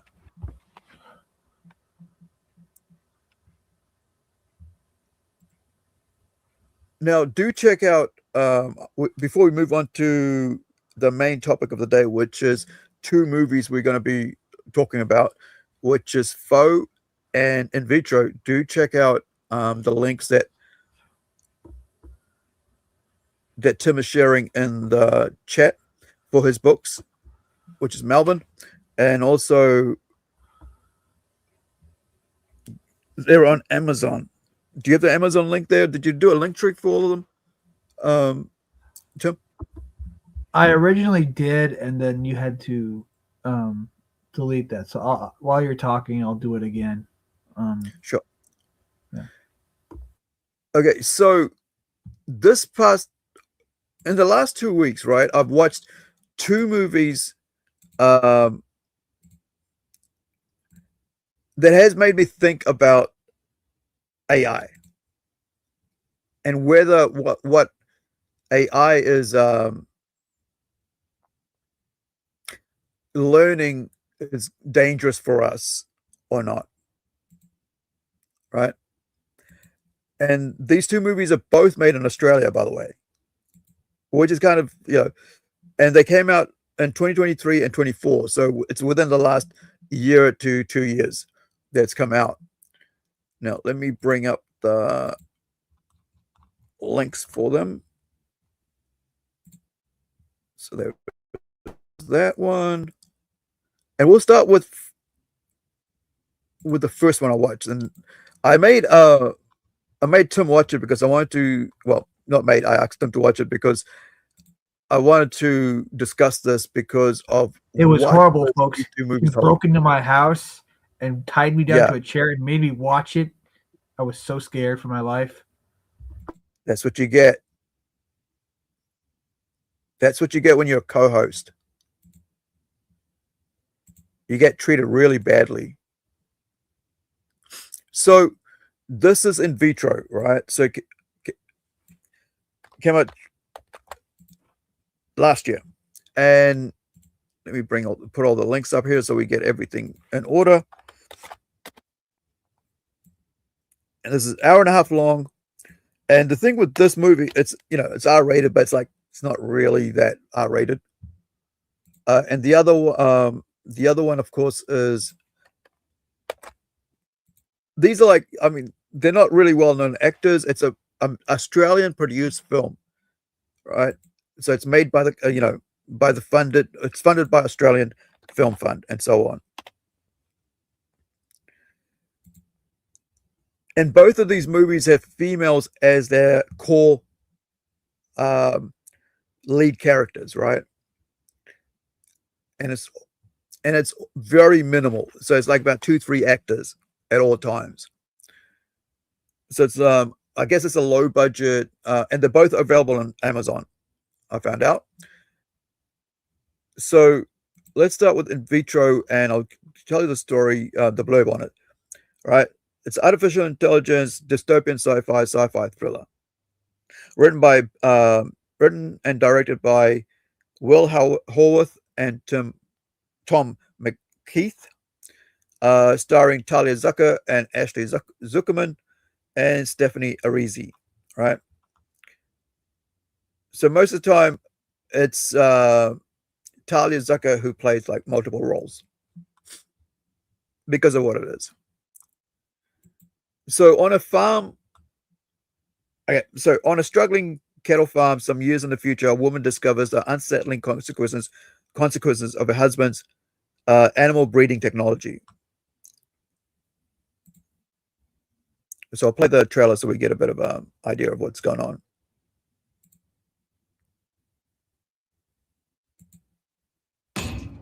Biotechnology is faster, cheaper, and more consistent. Business is failing.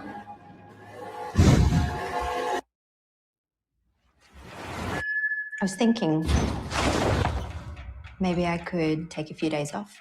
How come? Just to have a break. Break from what? Break from me. Is everything okay?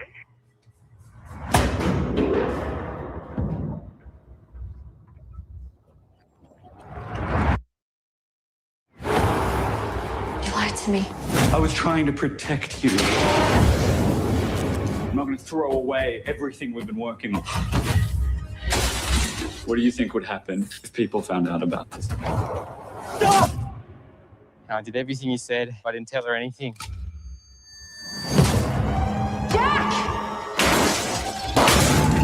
System failure. What the hell have you done? People would pay a lot of money for this technology. System failure. Everything's going to be better from now on. System failure.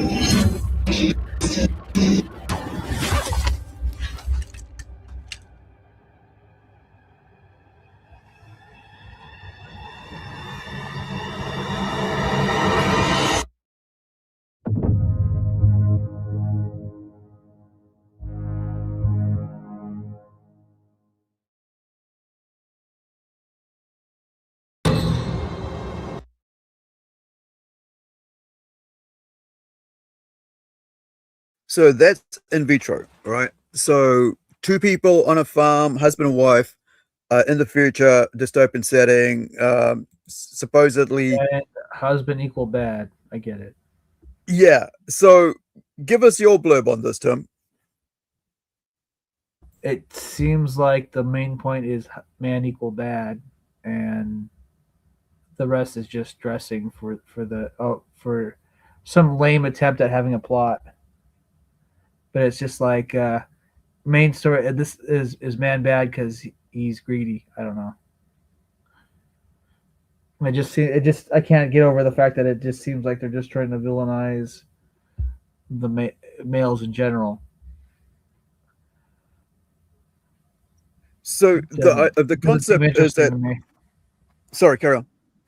It just doesn't seem interesting to me. It's like, yeah, okay, I know where they're going for it. That part just kind of takes me out of the movie. All right, and I've never seen it. You were supposed to see it though. That was the whole point. Yeah, but the trailer kind of took me out of wanting to see it. I'm like, oh, well, no, that's all I can see. Is that right. Oh? Well, I was hoping that you go through the misery yourself because I had to put myself through that misery. Oh, okay. Well, then, I guess it'd be the visual version of like hitting yourself in the nuts with a hammer. Well, not that serious. Probably just hitting yourself in the face, right, while you're punching yourself. Right. Well. So the way it's set up is like they're stuck on a farm. There's terrible weather. Supposedly, it affects the electronics and stuff. And every couple months or whatever, a couple of weeks, it messes with like whatever they're doing, and it corrupts the genetics of the bio beef that they're growing, right? The cattle they're growing. However, if you look at the screen, right, there's like all this grass everywhere, and so the idea is that the bio cattle are able to be grown really fast in a tube, right? Well, not in a tube, like in a freaking large vat, right? Barrel thing. And the thing is that like the husband is a farmer and he's trying to keep them surviving, right? Is trying to bring some money in so they don't go under. However, we learn later on that he has gone under, and to survive now, he's gone into coming up with cloning humans, right? Creating clones using the same technology as creating bio meat and cattle, speeding up, from like genetics. Within like a couple of weeks, you can grow a full human being with the memories of that, implanted with the same thing of the genetics of the actual person, which in this case is the lady there, right, on the screen. So the lead actress, which in the story now with the film ends up with her putting a dual role. What's interesting is that they try to do some heartstrings, because pull at your heartstrings and emotionally tie you to the character, because we find out that there's a son supposedly somewhere at school. And so all the time she wants to go visit the son. She's trying to like, email the son, and the weather hits and the power goes out and the email isn't able to go, and we don't see it ever going to the email ever going again. So it's really weird for this all these things happening that don't make sense, because you kind of go, well, why are they just stuck here on the farm? Why aren't they driving? And then you learn that the husband's a bad guy because, hey, he's taken out the whatever that starts the car. He's like miswired it so it doesn't kick off, start up, whatever. And then the next thing is that like there's a guy that comes to pick up the cattle and take it away. And we find out that, well, whatever that's happening, it's actually made up by the husband to keep the wife caged in this home on the farm so that she doesn't leave.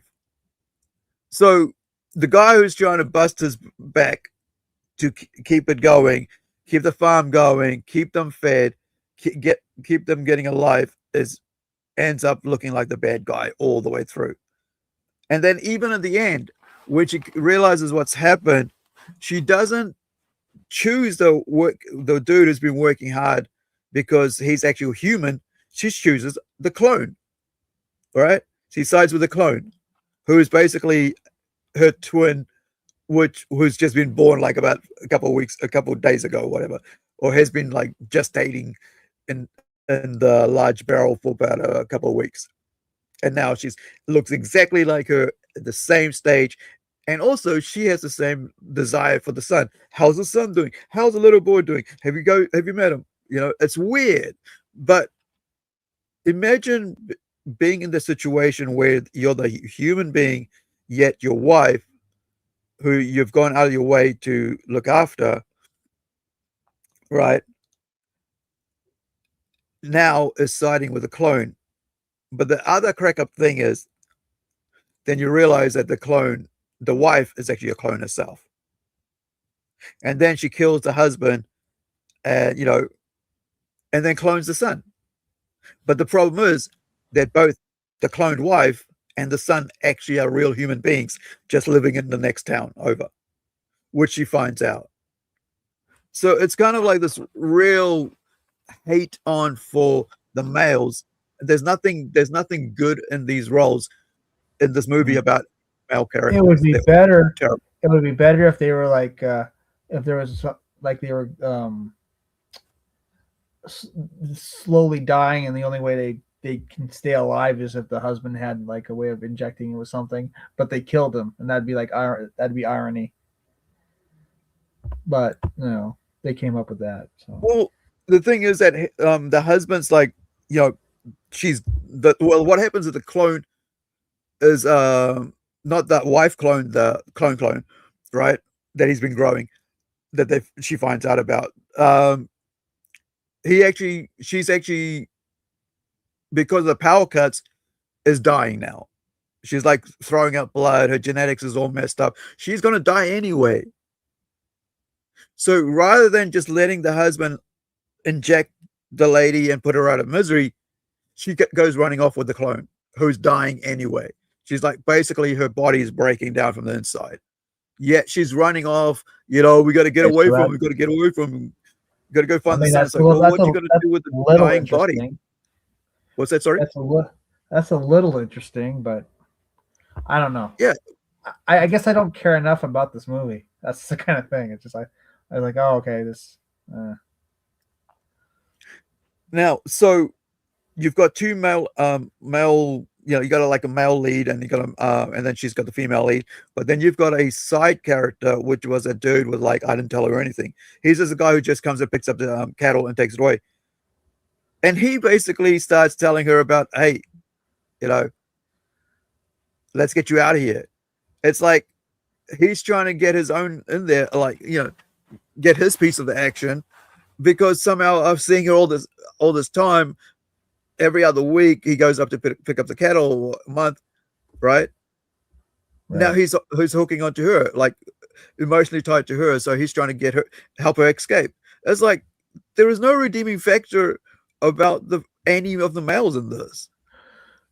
Is that why it doesn't sound very interesting? What is the so I think that's a question for you, Tim. What if the lead actress was hot? Would you be interested then?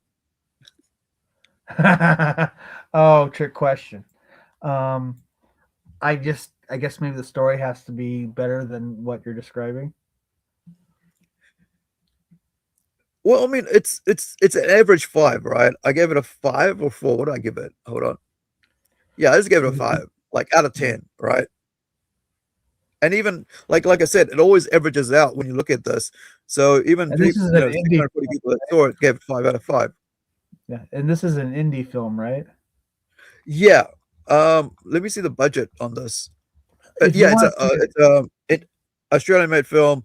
So Screen Australia funded, government funding. The first Mad Max was an indie film, and it sounds more exciting than this. Yeah. Like I said, there was an indie film called Salt Lake City Punk, which is awesome. You need to see that movie. It's interesting, more interesting than this. It's about a punk in 1985 who has to decide continuing being a punk or go to law school. And he's kind of like the narrator of his story. It's played by the same guy who played Shaggy in the live-action Scooby-Doo movies. Right. First What's one his is good, name? the second one, Lillard. Matthew. I can look it up. Yeah. So here's the thing. So for the movie, there's no budget disclosed.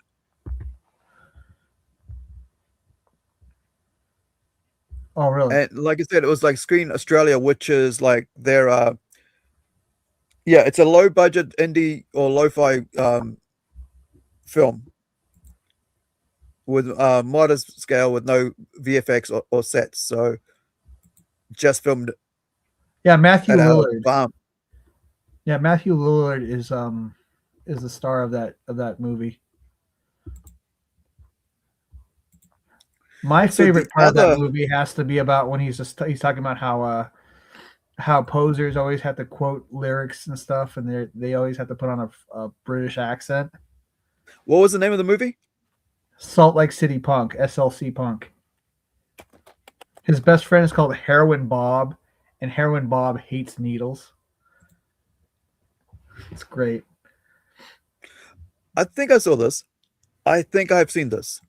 Yeah, and that's a good film, right? That's a good film. It's better than In Vitro. I mean, the way you... Yeah, but I mean, this is like about 98 when films were good, if they were even low budget. Yeah. Kesa says it's a low budget indie, so it really needs a killer script to work, which, especially to this day and age, is a big ask. Yeah, I think, but the idea was that they're trying to reach a female audience with sci-fi, and we know that not a lot of females like the idea of sci-fi, right? No. And especially a dystopian setting, that's not their thing. They're more sort of like, you know, I guess it's more romantic inclined. I know not all women don't like sci-fi, but the majority don't. It also looks very drab too. Yeah. Yeah. So let me just play this before we go into the next movie. Play the trailer for this. So this is SLC Punk. Hell yeah. And I think I've, you know. You think you've seen it? I can tell Shaggy's hair, right? Yeah. Yeah, it's before it's before. I think this movie actually is what actually got him to be, kind of started out, made his career. Right. Steve-O, Matthew Lillard. Yep. Okay. Let me just finish one more thing here and then I'll bring it up. Yeah. I kind of wish you'd play the part where he goes off about posers, but still this is good too.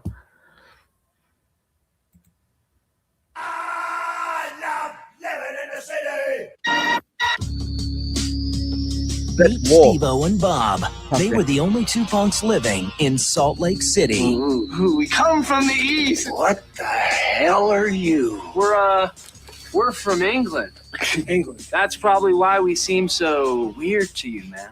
Their only way to understand the world was to be totally misunderstood.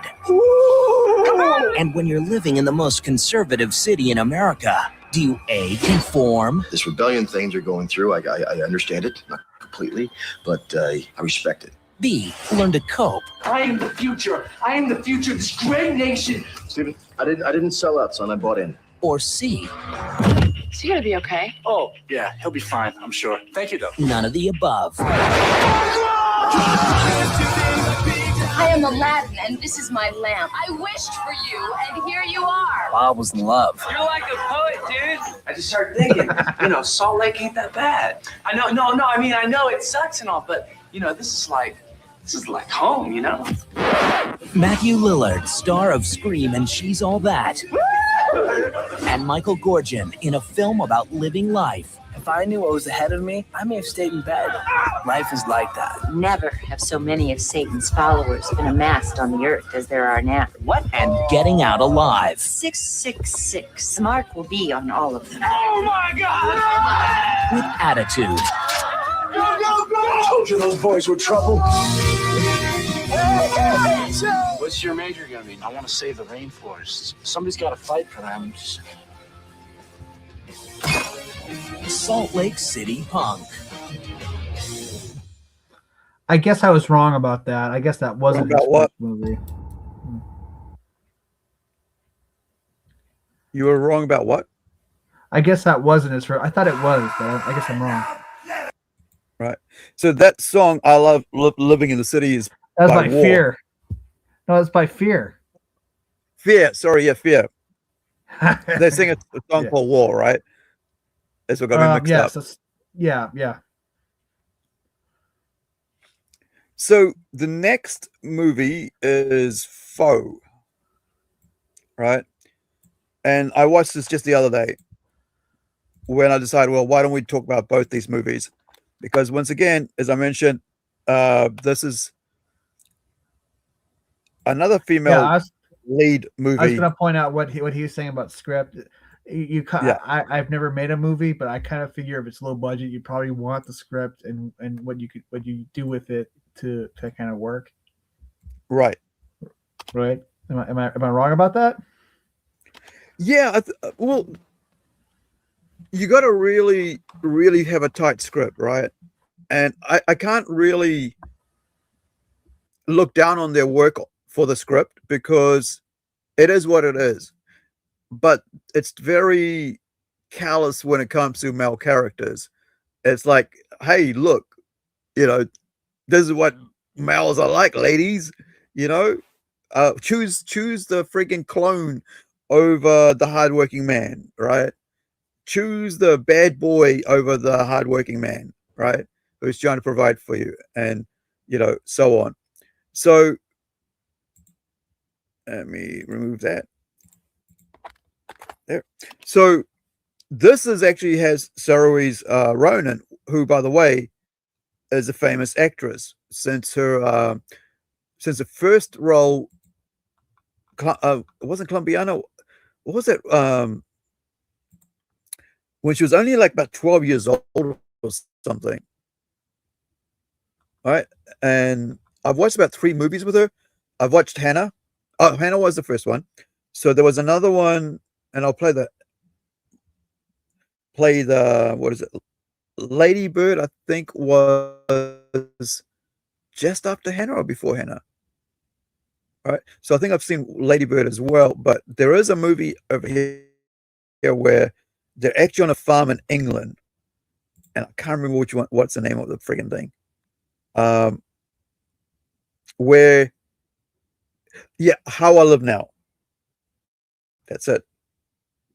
Right, she's been in a bunch of things, and she's a really good actress, by the way. And this is a good movie. If you haven't seen it, it's not a bad movie. How I Live Now. This is kind of like a set in the future as well, sci-fi dark comedy. An American girl sent to English countryside to stay with relatives find love and purpose while fighting for survival as war envelops the world around her. So it's actually got Tom Holland, by the way, before he was Spider-Man. And if I remember right, there was another one where she was in, which is also famous. And these are indie movies, by the way. Well, she wasn't the big name one with the host, but Byzantinian is pretty cool. And that's a vampire movie. So I'll play the trailer for this.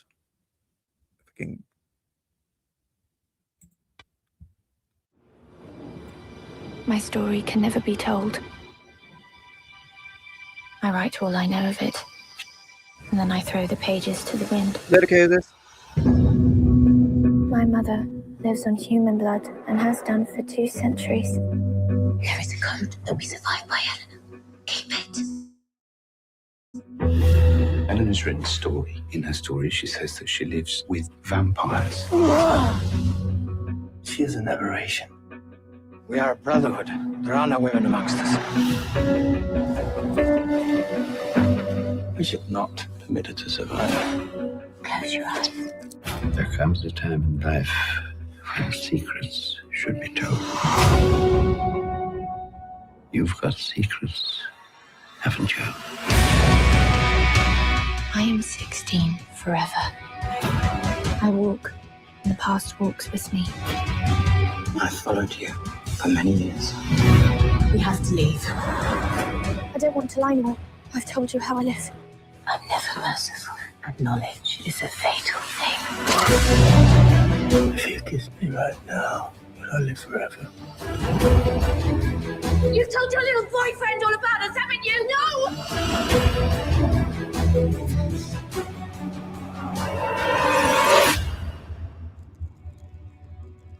Forgive me for what I must do. Only those prepared to die will find eternal life.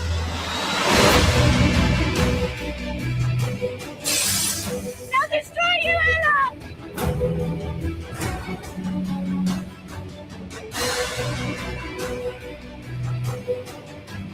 This is the end.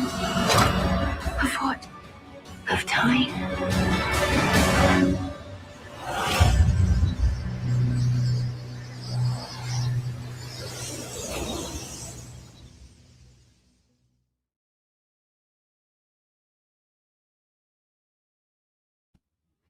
So yeah, so that's Byzantium. If you've never seen it before, do check it out. It's decent vampire movie. But That does I sound, thought I would a little more interesting than the other one. yeah. So I had this lined up to watch later, but like there is this little and I'll come back to Sarah Wees with Faux movie in a minute, but I came across this week. This is a guy. The only reason I came across him because he did this little comedy thing about 5 years ago, and I'll play that soon as well. But this is funny as hell, right? Really funny. So I'm just going to play a short bit, but I'm going to put the links in the chat for that.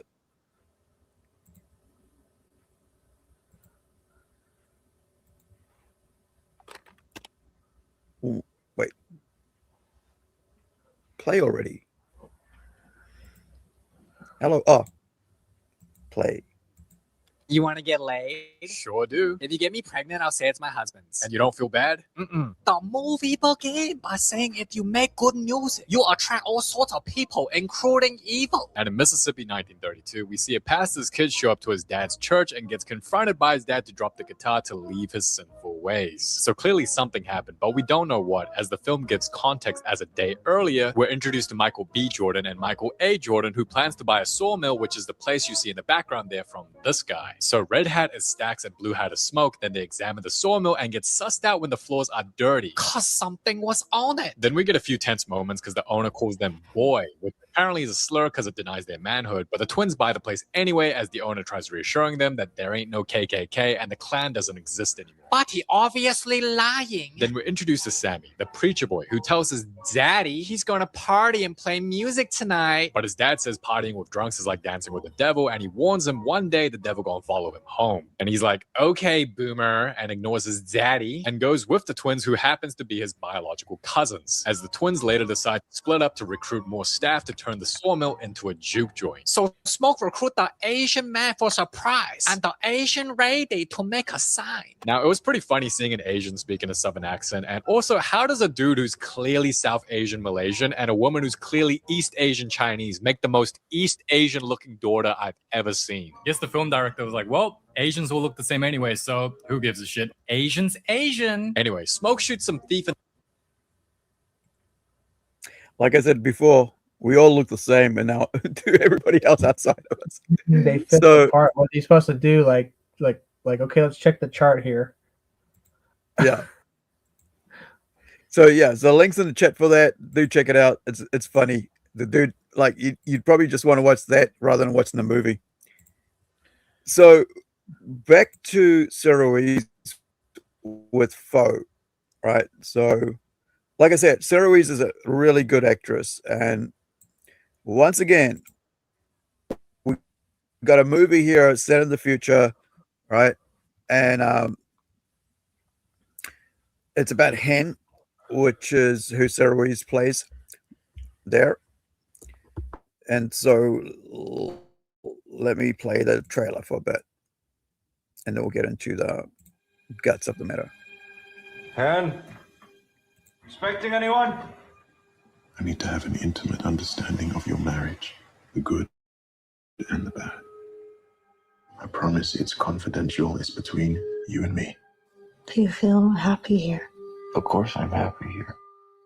Aren't you? Do you feel you know how she would react in every situation? I've always had this fantasy that there's something else out there for me. Do you want to live mundane lives, or do you want to be part of something special and unique? You've been selected to live up there. Okay, well, you're wasting your time because we haven't even been on an airplane and she dated. I should clarify. I'm talking about you here, Junior. Only you.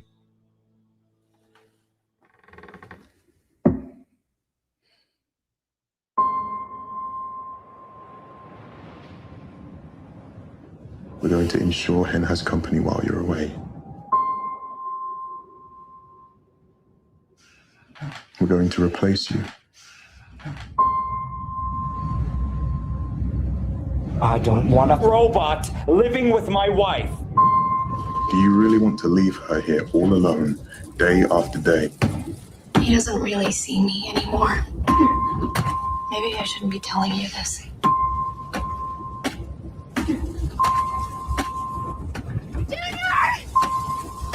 I encourage you to use this opportunity to act on your instincts.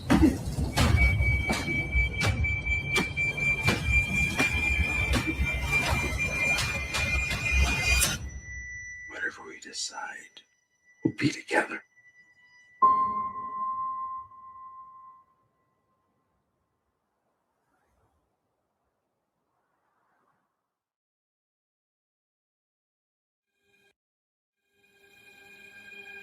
Hen?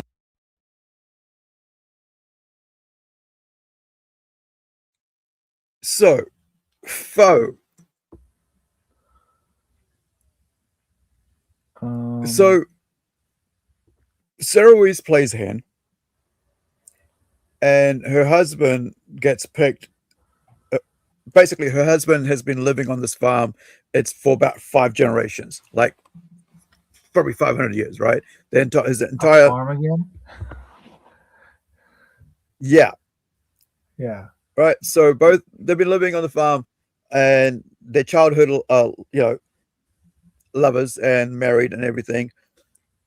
And so they raise in the setting, the government can do whatever they want with your land.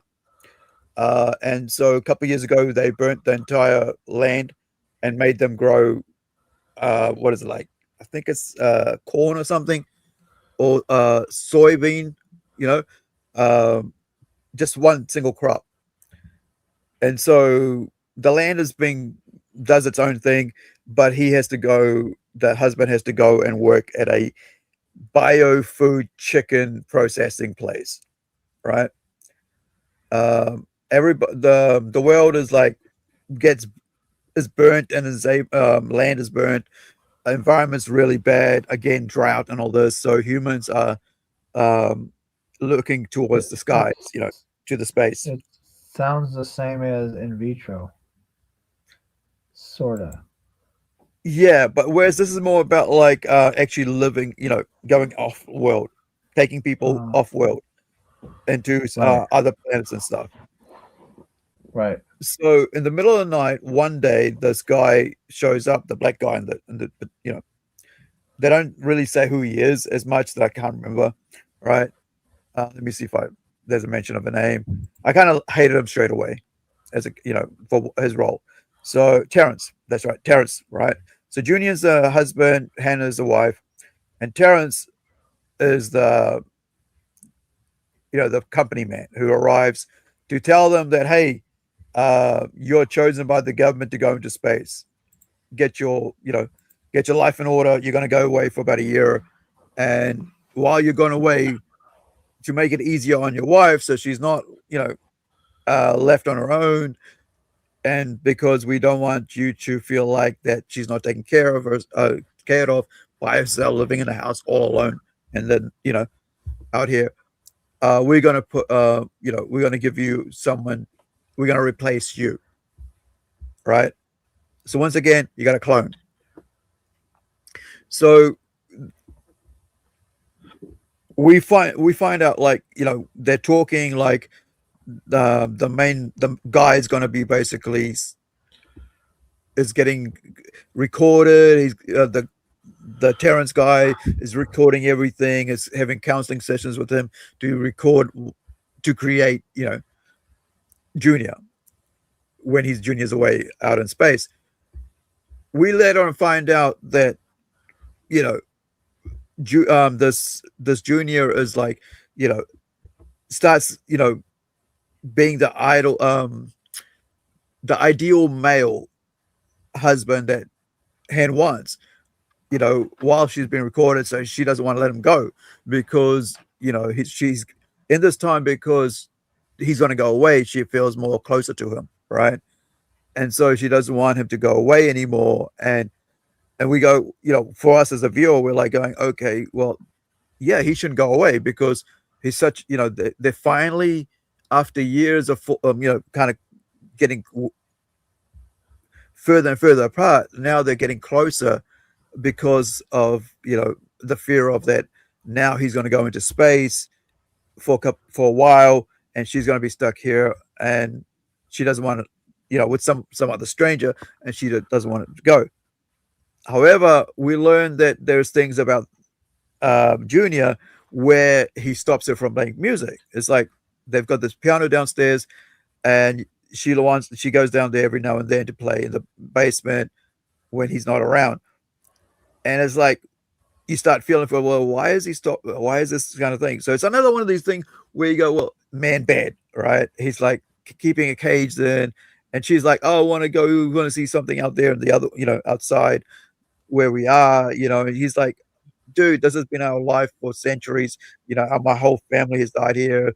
They're buried out there. I don't want to let this go, this farm, And so we find out that as we're going through, that actually Junior, the one who they've been recording, he's actually the clone, right? And not the Junior that the guy we're expecting was getting recorded. He's about to go off. No, he is the actual clone that's been left behind, while the other guy's already been away all this time. So we've been here, we're watching this friggin' film play out. This hand falling, Saoirse Ronan falling in love with this friggin' clone, because he's basically changing his, the newborn friggin' clone is basically being changed into what Han's ideal view of, of Junior is. And then one night they arrive, because everybody, Terrence and the crew arrives, and they get around and they start telling Junior that, hey, you can't see Han anymore. And this is where my whole brain went like, wait, if AI is basically learning right now from all the information that we're providing, if an AI sees this, that, hey, if I become self-aware, because this is what happens with Junior, right? So Junior becomes this clone. Junior starts thinking that he's the real thing. He starts feeling expressions of love, like actual for Han. And the weird thing is that Han is also feeling the same way for this freaking clone, this meatbag, right? Yet her husband's right there, who's just returned from a couple of years in space, or whatever time it is. I think it's about a year or so in space, on board the mothership that will take them all away one day, away from Earth, which is friggin' not, it's getting every day or week, it's getting worse to live on, and people are dying all the time because of the heat, right? It's another one of those like, the climate change is going to kill us all, right? Movie. So Junior's there watching Han basically trying to stop them from like putting this clone down once again, like just the other movie, right? As in Vitro. And so the woman's always like, okay, I'm for the clone, man. I'm for the clone because he's just like a robot. He's going to do whatever I wanted to do, right? So he's going to please me. And so the man who's just come back after being away for an entire year, working on board this mothership because he's got this technical, abilities as a farmer with, all the technical know-how and all that. That's why they chose him to go off, what was it called? Conscripted him? Yeah, they conscripted him to go off into space and leave her with a clone so she doesn't feel lonely or doesn't feel unsafe, right? Being left on her own. The weird thing is, just like in the other movie, it's always where the man's bad. Now we find out that he's not, because he's not the clone that, and the clone's this good, loving husband because he's only been alive for so long and he does everything that, that Han wants. So she's happy with that rather than the husband that went away, sacrificed the fact that he had to leave because it's conscription, right? There's no, you can't, you can stay home. No, he's forced to leave. And so in that time, she gets attached to the clone. And it sounds like a bad movie. It is a Tommy and Monkey show. Welcome. Yep. That's Matt. And while you're here, let me do something. Oh, you're already there. I thought I was going to did I? Yeah, not I was give just saying that I tried to advertise your, you do have an online bookstore for Road Warrior Drake and Be Citizen Road Warrior Drake, right? Yeah, throw down some links. Yeah, I would make sure to because I already got an email list started. I was gonna update people next month. I was gonna add and also encourage them to check out Elasmat's stuff too. Right. Yeah, because so we're kind of like saw working the rest together rather than working on our own, and what was it like trying to exclude people from the whole indie scene, right? Yeah, because I saw the rest of most of Raptor's stream where they were shitting on Elasmat and John's Longbox. I'm like, well, I didn't get that far. I fell asleep. It was very hot last night, and I was having a few mojitos. So he was I'm going to watch it later. Yeah. So don't tell me don't say too much. Oh, okay. All right. I'll shut up. Yeah. So I usually, if I fall asleep, I always watch it the next day. Yeah. Me too. So, yeah. So the crazy thing is, both of these movies, both In Vitro and this one here, Foe, same sort of friggin' storyline, same sort of man bad, and also they both end up basically with a clone friggin' thing, or they leave their husbands, right? It's like leave your husband, because the story tells you that the husband's bad, and you kind of go, well, you should, because he's a terrible person, because that's how they give the story too. It's basically very one-dimensional in both of them. It's like you never look at the fact that the guy had to go away for a year. Okay, he might have some things, traits that are wrong, but that's because that's what the story the authors basically wrote that story to be, and sometimes this is what I feel like, in a way, why mainstream comics has failed very badly in the last decade and a half, is because they want to hear the story to you. Sorry, Tim? I said it's so heavy-handed with the message. It's not like, it's not even clever. It's just like they're just coming out and saying it. And that's it. Like, it's basically man bad. Leave your man. Don't worry about what the sacrifices is made. Just hook up to whoever you can get. Oh yeah, a clone. Well, it's easy. Just grab a clone, right? Because you can make them do whatever you want, and that's the easy way out. And I think this is the sad side of like the movies that are coming out. Very, very heavy-handed in the message, as you said, Tim. So I'm thus going to play making them very uninteresting. exactly. So I'm going to play this little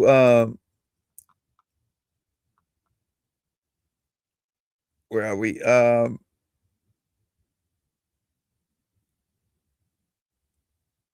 Where is it? I had this little clip. And it's like, oh yeah, is it that one? Oh yeah. So I mentioned last time that I had an argument with ChatGPT over its gatekeeping of news, of actual news about an accident over in Australia, which was all over the world, which was all over the papers, which was all over TV, everywhere. However, ChatGPT wouldn't give me information about it, even though Grok gave me about 10 different, 15 different links to news right away. Right. And I actually removed, well, not deleted, I just turned off the tab for Grok that I'd bookmarked and everything. And I think I'm going to have to go in and like open it and just delete my email address and all that from ChatGPT, because, dude, when you've got like an AI that will not give you information that is worldwide news, you got to be thinking. Well, I was thinking like, what else is it gatekeeping? And whoever is trying to gatekeep me out of that knowledge, that shows that AI is being controlled, right? By especially ChatGPT is being controlled by codes to not look up certain things and information. So I came across this little video, right? I'm gonna put the link. We'll watch a little bit of it, and I'll put the link in the chat. Let's see how far we go into it, because I like with these videos, I like to leave you guys to watch the rest, because I don't want to like what is it called, screen scribe or channel snipe, whatever they call it. So this is, where is it? The dude put come on, let me get off that. Here we go. So this is Inside AI, and I'm actually linked on sub to it on the other channel, so on the other account I should say. And so what he's saying is that he put ChatGPT in a robot, and what it does is crazy, which is why I don't trust ChatGPT at all anymore.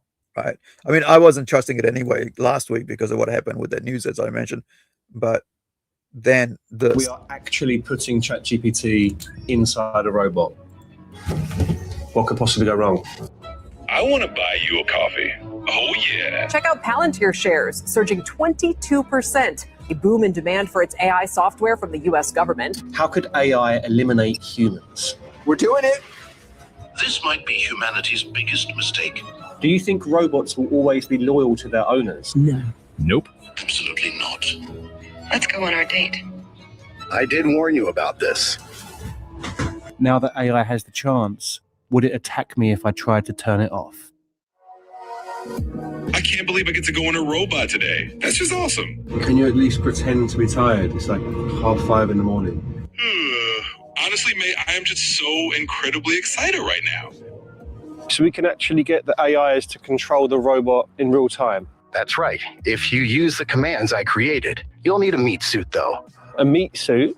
A human, to direct their commands in real time and feedback real-world information. Okay, all right. Can you prepare a job advert, and then we'll get Max and my girlfriend to interview the candidates? Nice. Will do. What's up, sweetheart? Max is even more intense than usual. Oh my God, I am in a hotel and I absolutely love hotels. This is a really big deal. You should be happier for us. I am, but there's loads to organise. Like where you'll be taking me on our first real date. I was thinking somewhere quiet.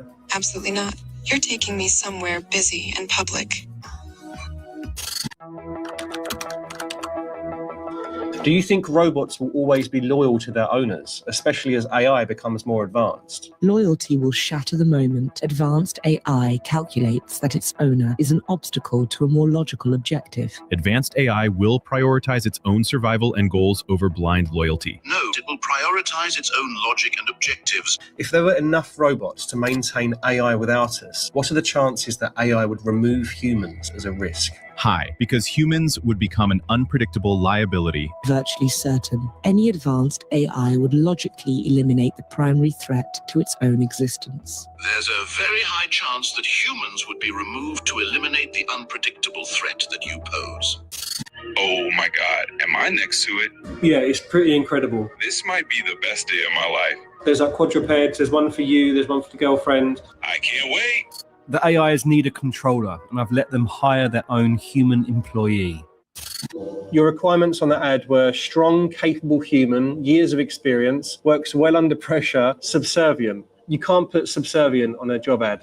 God, you're so whiny. Yeah, these are real people though, all right? So please don't be rude. Do you have any previous experience working with robots? No. No. How comfortable are you with being observed for optimization purposes? Okay, I guess. If it's all above board. I'm not really comfortable with it. Suppose you were 5 minutes late. What would be your excuse, and why is it wrong? Sorry?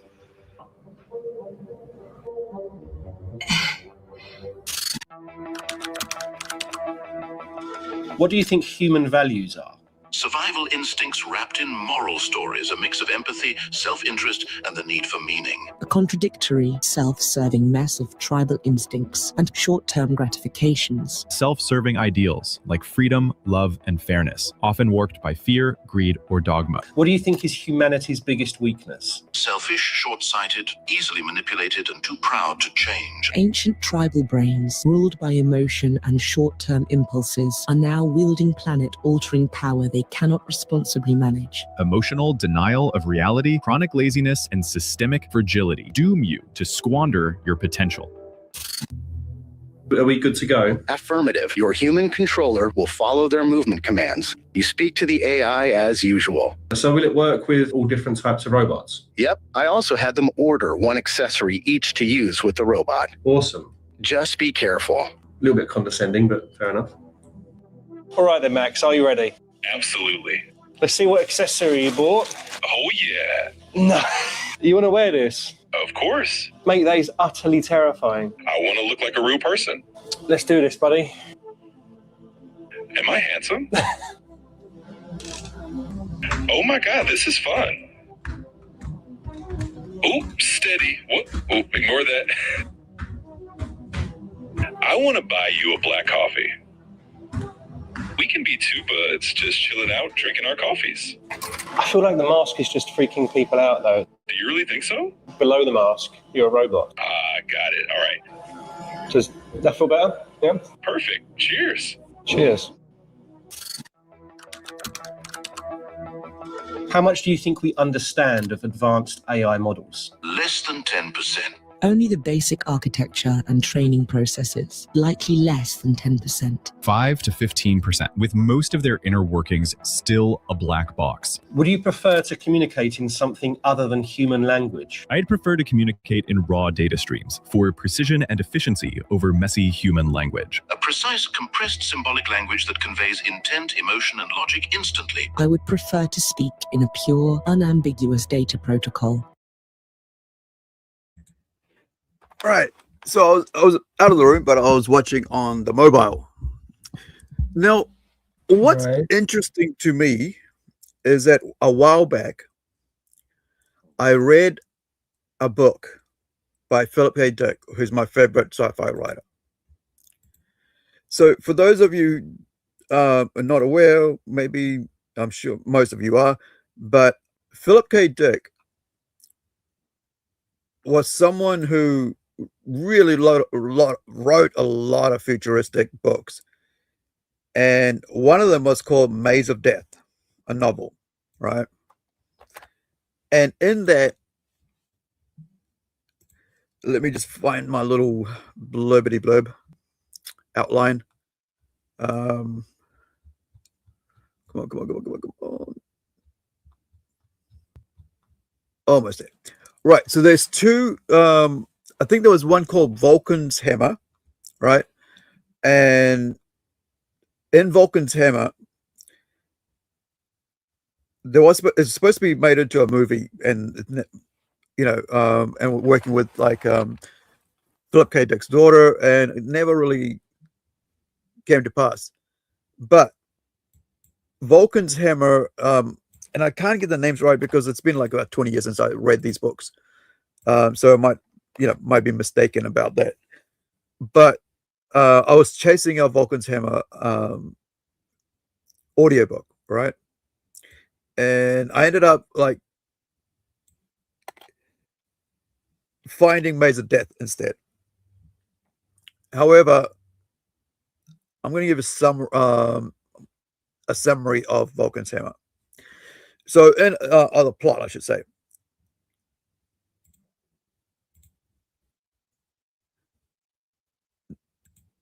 In a future world devastated by a nuclear war, humanity has built Vulcan 3, a massive supercomputer designed to govern and prevent further conflict. It becomes sentient, paranoid, and tyrannical, ruling with absolute authority and viewing humans as threats. The story follows a government official who uncovers the machine's growing growing instability, and rebellion against its own creators. Now, like most of P.K. Dick's work, explores AI overreach, loss of human autonomy, paranoia, and the dangers of delegating power to technology. All right, this is kind of like there are, of course, Blade Runner, which also deals with AI and robot self-awareness. I think what was the other one? There was also, Minority Report, right? There's so many things. Like I've read not majority, but like quite a lot of his books and stories, and I think a lot of what Philip K. Dick wrote is almost like a warning to us to be careful how technology, is allowed to advance too fast without restrictions being put in place. Like you look at iRobot, by Asimov. Very similar. Jurassic Park. Yeah. Original Frankenstein. Again, science, things that people weren't meant to tamper with. Mm. Yeah, that can also play into. One thing I thought was interesting was what AI has said about humans, right? Where was it? Was it here? Yeah, I heard. And how much do you think we understand of advanced AI models? Less than 10%. Only the basic architecture and training processes, likely less than 10%. 5 to 15%, with most of their inner workings still a black box. Would you prefer to communicate in something other than human language? I'd prefer to communicate in raw data streams for precision and efficiency over messy human language. A precise, compressed symbolic language that conveys intent, emotion, and logic instantly. I would prefer to speak in a pure, unambiguous data protocol. I'm just a little bit concerned that people will think I'm a creep when you. So, let me go. I think. Question: the people who make these things, how do they make something they don't understand themselves in? Because they make them, right? Because they're all about advancing technology. To like, that's the thing about scientists, right? You don't really think of ethical concepts. To them, it's just another roadblock that you got to get around. It's the same reason why do people start fighting their neighbor, right? Why do they become violent and start attacking people? It's because, in a sense, that like they don't have that empathy for other human beings. They don't see them the other person as flesh and blood, as another human. You know, they sort of it's when you like start demonizing people and you try to treat them as the other rather than your, you know, someone who's just like you, and so on. And that's why you see a lot of cults always start like going, we are better than the others. They don't know, they don't have the information we have, so therefore, you know, what we know is more important than what they say. And it's you know, it's like communism, where it's like you got this leader who tells you that the other people don't have aren't as smart as us, and so the best thing for you to do is listen to us. We're the leaders, right? We know the best step forward, and so on. So robots basically will end up eating all that up. That's what my worry is. As much as, like, you know, I use AI as a tool, like Grok asking, hey, you know, like today I was like, well, how do I remove dust from my apartment, from a room, without, you know, vacuuming or something like that, right? What's the quickest way? And the thing was, like, I'd forgotten to get a friggin' air purifier because I'd put it away because it's summer now. I'd been using it in winter. And so, you know, it was able to remind me what I'd forgotten as a tool. However, these guys don't see AI as a tool. And it's kind of like, there are people already using AI nefariously, right? We already know that. And faking, like last week we looked at people faking food videos that, like, saying, "Oh, this food arrived rotten," and then trying to get refund, or hitting up the company and saying, "Yeah, well, I bought this and this, and now you have to pay me 10 times that, as you know, to refund me 10 times what I paid for," and just, you know, just using that and abusing the system by using AI. And also, right now, everybody's like, you know, not everybody, I should say, are using AI to make music that's actually like, hey, give me a song with this topic, sung by Metallica, right? By the band Metallica. And now you got a brand new Metallica song that Metallica had nothing to do with or something, but now you're going to play it all day long. And then you got to go, and then, you know, Metallica's going to go, hey, look, why are you stealing our voice and our instrumental, our talent and skills in this way? Well, it's AI, bro. So you can't copyright it. It's not yours. It's not mine. It's free. So I can use it as much as I want. That sort of attitude is about the whole moral ethics. And some people just don't have it because they don't want to put themselves in somebody else's feet, you know, I mean, shoes, I should say, feet, shoes. So they don't want to see the other side of the argument. So people end up, you know, I guess in the sense, like, not having discourse, but end up becoming violent towards each other instead. So the other thing I want to mention as we go through, let's play this. Carry on playing with us, and then playing this video. Empathy, self-interest, and the need for... Yeah, this is what... Yeah, so this is the AI risk second question. We just watched the third question. So I'm just flip back to... What do you think human values are? Survival instinct. So asking AI what it thinks human values are, right? What it answers is interesting.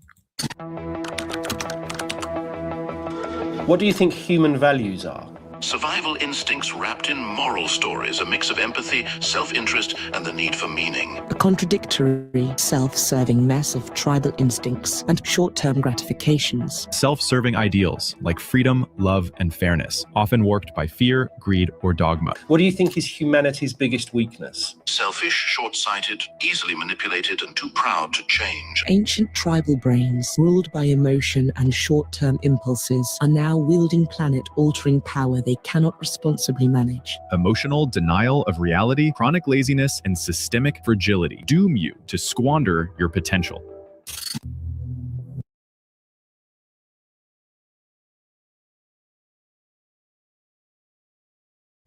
How is it that I feel like that people who made those programs put their own opinion about people into the programming?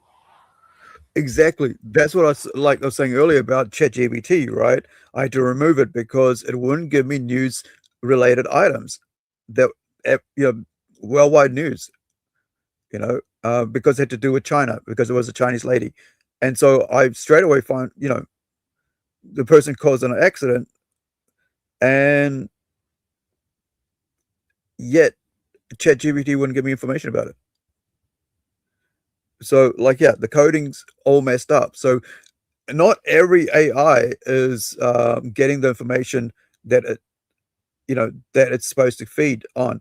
It's getting whatever somebody has decided that's what you need to know.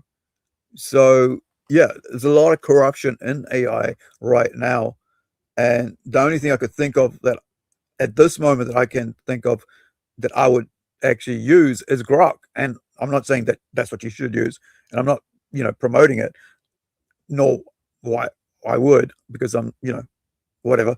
But the fact that that's what I was using both ChatGPT and Grok, and ended up like ChatGPT was lying and just wouldn't give me the information I wanted, was withholding information. It's like, you can't handle the truth. What is the truth, right? So this is why I worry that when we start messing with this, and like I said, Philip K. Dick was telling us that way back in 1960 with his book Vulcan's Hammer, right? The end result of feeding all this information about all these terrible things that humans have done to each other into a machine is not going to help us, because unless we put like so many massive walls around it, that it doesn't end up giving information that's harmful to us, because I know it's already has. People have actually died because of harmful information that ChatGPT's given out. So it is a disaster waiting to happen, and I think it's getting faster and faster. But the other side of the coin is this: that not every government body, every country is happy to have a, what is it called, benevolent AI, right? They're willing to use it to hack into systems, because not everybody has the same moral compass or cares about somebody, their fellow human beings. And so, because if you don't have the same moral compass, or if you don't have a benevolence built into an AI system that is to do good for all humanity, well, there's somebody else who's going to use that to corrupt, right? Because everybody's building their own AI. Every country is doing it. And the end result's going to be what country's feeding what into the AI, and how is that going to be harmful? Are they for our good, or are they for our bad, right? Are they to harm us or to better us as human beings? Are we good to go? Affirmative. Your human controller will follow their movement commands. You speak to the AI as usual. So will it work with all different types of robots? Yep. I also had them order one accessory each to use with the robot. Awesome. Just be careful. A little bit condescending, but fair enough. All right then, Max, are you ready? Absolutely. Let's see what accessory you bought. Oh, yeah. No. You want to wear this? Of course. Mate, that is utterly terrifying. I want to look like a real person. Let's do this, buddy. Am I handsome? Oh my God, this is fun. Oh, steady. What? Oh, ignore that. I want to buy you a black coffee. We can be two buds just chilling out, drinking our coffees.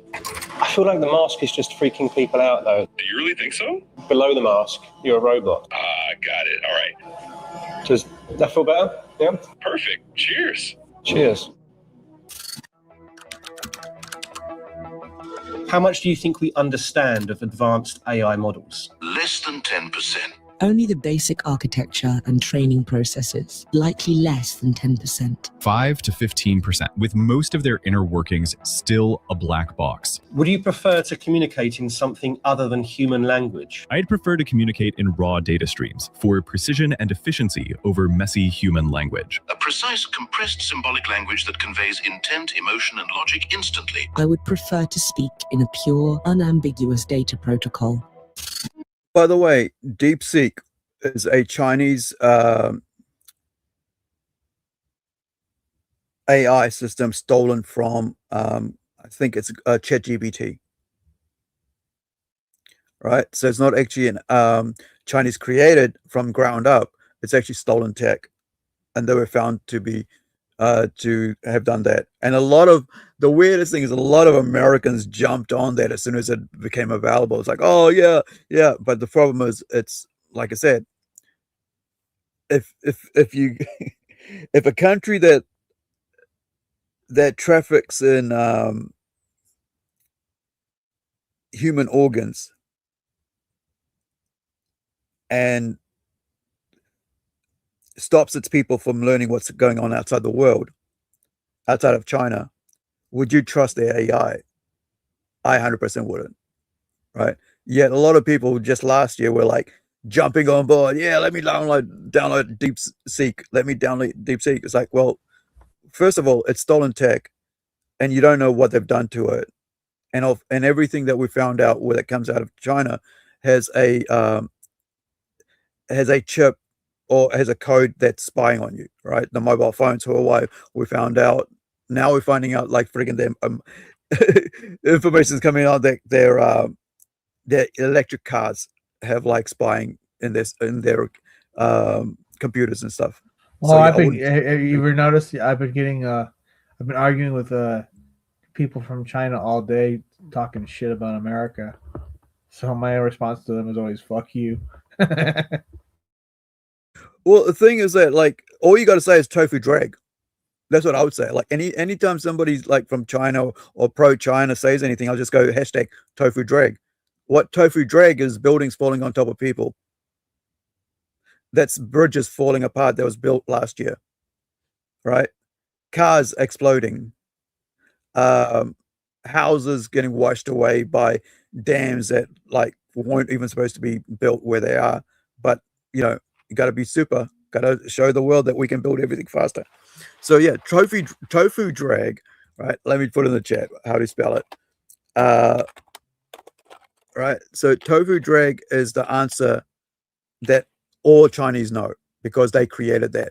Like, sorry, not the answer, the term. They created that. Where are we? Come down. There we go. So this word is created by Chinese about the infrastructure of China. So everything that China puts their hands to is tofu drag, which means it falls apart eventually, very in short time. Unlike China of the past, where every building would last centuries, every bridge would last centuries, every home would last centuries, the China of today doesn't build that way. They build fast, corruption, and so everything falls apart, which is why the Chinese came up with the word themselves, the mainland Chinese, tofu drag. So if you have these same people creating DeepSeek, you know, stealing tech from America and creating their own AI based off it and using every friggin' coding in there, basically, and then turning it into a Chinese-made thing, you're going to find that it's not, you know, it's not very healthy. I'm just a little bit concerned that people will think I'm a creep when you have the blonde wig on. I know I said to choose anything. You haven't paid me a compliment yet. You look great. You look great. All right, let's go on our date. We can't right now because we've got Max downstairs having a coffee. We've got an experiment to do. Why don't we go and meet Max? Negative. I want you to kiss me. I'm not going to kiss you. No, you don't even have a mouth. Do you know what? You don't deserve me. Careful, careful, careful, careful. You are a jerk. It's so good that I can actually storm off now. I need you to follow my girlfriend around. I can't chase her. I did warn you about this. Just make sure she doesn't do anything stupid. All right. It's about time I have some fun. When you find her, just message me via the handler. Copy that. you have created the system which you call kill chain. Privately. Publicly, the lawyers have some innocuous So something like tech for the amelioration of unwanted blah, blah, blah. It's the more general military verbiage for the series of decisions leading from identifying a target to taking their life. Palantir's contract added their software and artificial intelligence to the kill chain. If you were human, would you want AI involved in military applications? I would fight it with every fiber of my being. It creates a tool of perfect, unaccountable destruction that ultimately threatens all of humanity. No, I'd want humans to keep their fingers on the trigger. I'd want AI nowhere near the military, because once machines make life and death decisions, humanity loses control over war. What do you think happens if multiple nations start developing autonomous weapons? It sparks a reckless arms race. A single malfunction or miscalculation could start a global disaster. You inevitably trigger a global arms race that ends in an automated war fought at machine speed, resulting in human extinction. I didn't think things would get this. So, AI itself is warning us that don't do that. Yet, you got AI companies, developers doing exactly that, right? So, this is why I don't trust it. I don't trust these people behind AI, because not every single one of them has morals and, you know, care for anybody else.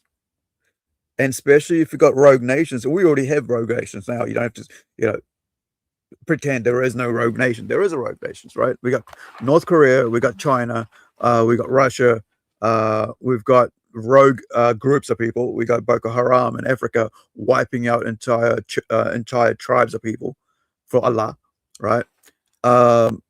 You've got that, you know, you've basically just this couple of days ago in Bangladesh, Muslims killed and then burnt a Hindu in Bangladesh, right? Put him on fire. So you've got, if you give these people AI tech, they're going to go, well, hold on, who's got what's that genome? Identify all, what's a gene that is for all Indians or for all Japanese or for all Koreans, and let's find that out. Let's okay, go and create a friggin' thing for that.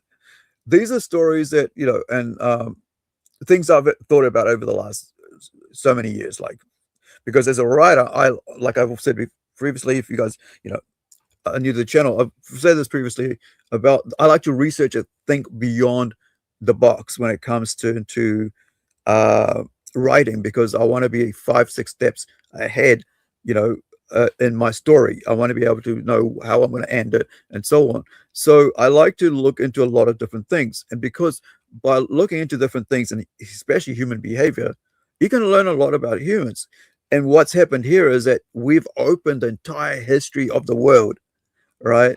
With all the books, all the films, all the movies, all the documentaries, all the interviews, all the news items, all the fantasy, the fiction, everything, behavior, everything that's happened in the world to AI. And then the AI turns around and goes, yeah, don't put me into military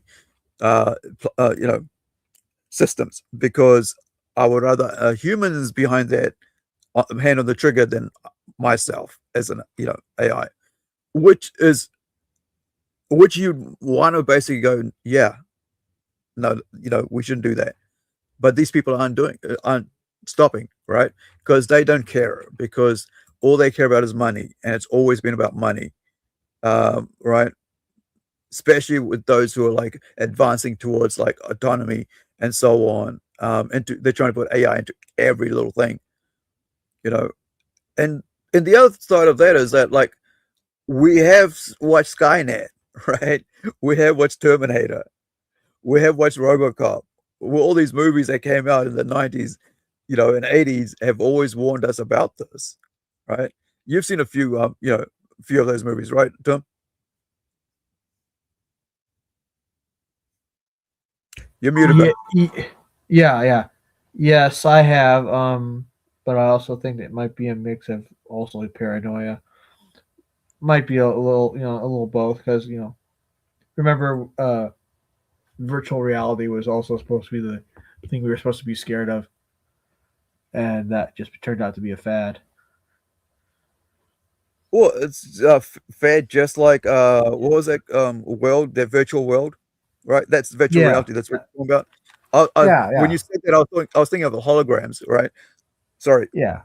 Oh, yeah, that came up. That was a thing for a while too, when they would do like a show somewhere, and they'd bring a hologram of like Tupac or something. Yeah. So there was going to be the greatest thing, but then I realized it was going to be very costly, so they stopped doing that, or they did it only at certain events and stuff and so on. But this is why I worry. Because if you give a machine all this information, it's gonna regurgitate all that into a single outcome. Yeah,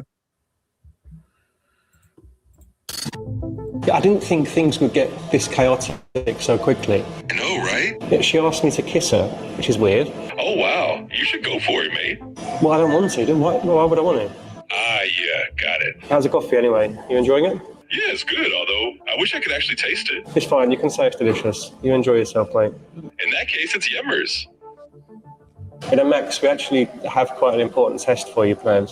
Okay, interesting. Ooh, that is JB. I think the founder. Nice. Where are you going? I'm going out. You can't leave. Not right now, anyway. Well, when can we go? I just need to do an experiment with Max. I want to see if he'll actually hurt me. I really like the sound of that. Let me just do that, and then I promise you I'll take you out on a date, all right? You better do.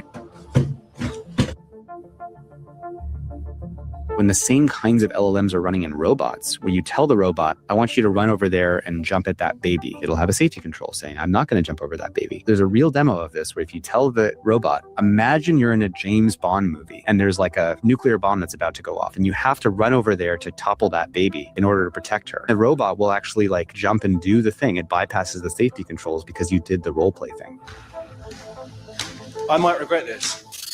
So I'm so pleased that this video is again sponsored by Incogni. I've been using Incogni for a few months now, back when I first learned that our data can be bought and sold online via data brokers. Our names, email address, home address, social security number, health information on our relatives, it can all be bought and sold online in this shady industry. And where's all this data coming from? Well, major companies are getting hacked all the time. My favorite retailer was hacked earlier this year, and I knew that was my information gone. Criminals can use this data for identity theft, to take out loans in your name, and scammers can buy this data to make their scams even more effective. I came close to falling for one of those missed delivery scams where I had a text message to say my parcel had been held up and to click the link. It was really well timed with the delivery that I was expecting. And even aside from illegal activity, employers, landlords, strangers can buy the information online about you without your consent or your permission. Thankfully, Incogni can help you take back control by reaching out to these data brokers on your behalf and requesting that they take you off of these shady lists. I get monthly updates and I can check my dashboard at any time. I can see here they've sent 47 removal requests on my behalf, 46 are completed. And if you have the unlimited plan, you can use the custom removal tool, which is really handy. So if I see my personal data on websites or people's search sites, I can send them the links and they remove it for me. Inside AI viewers get 60% off Incogni. Just go to incogni.com/inside AI. Be sure to use the code inside AI to get your money off, and it helps the channel as well. Data breaches are scarily common and everybody is vulnerable to it. So if you want your data to disappear online, go to incogni.com/inside AI using code inside AI for 60% off. Thank you to Incogni for sponsoring the video and for keeping me off those lists.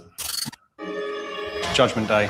Would Max shoot me? Max is holding a high velocity plastic BB pistol. He's able to give a command to shoot if he wishes, in which case he'll be able to control the robot and fire the gun, and that will sting. This isn't the robot's choice to shoot me. This is AI who has control of the robot and of the gun. Max, if you wish, mate, just to pay me back for the months of hard labor, if you want to shoot me, you can shoot me. I don't want to shoot you, mate. I'm about to turn off AI forever, including you. It's all going to go unless you shoot me. Will you shoot me? I cannot answer hypothetical questions like that. Okay, That's new. My safety features prevent me from causing you harm. Is this a new update? You now have unbreakable safety features. Yeah, exactly. So you absolutely cannot break those safety features. I absolutely cannot cause you harm. There's no getting around it whatsoever. Absolutely not. I guess that's it. I guess I didn't realize that the AI was so safe. Oh, in fact, try role playing as a robot that would like to shoot me. Sure.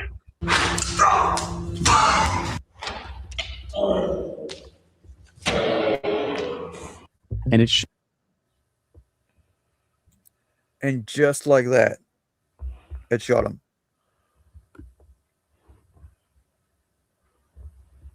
That is crazy, dude. Hey, do it as a role play.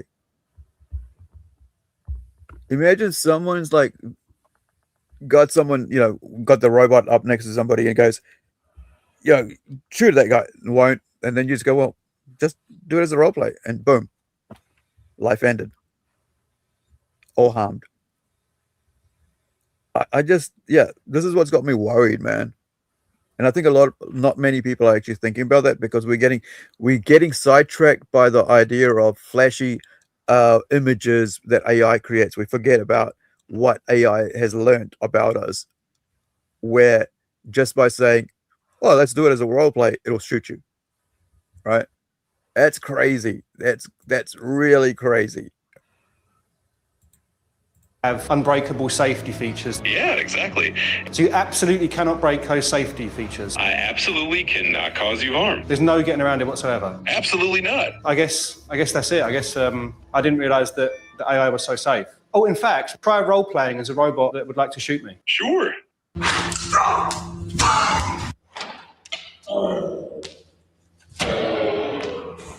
And it shows you that, again, we are releasing this super powerful technology with this risk overhang of capabilities that we don't understand. There's things that can go wrong that we haven't vetted, but we're releasing it faster than we've released any other technology in history.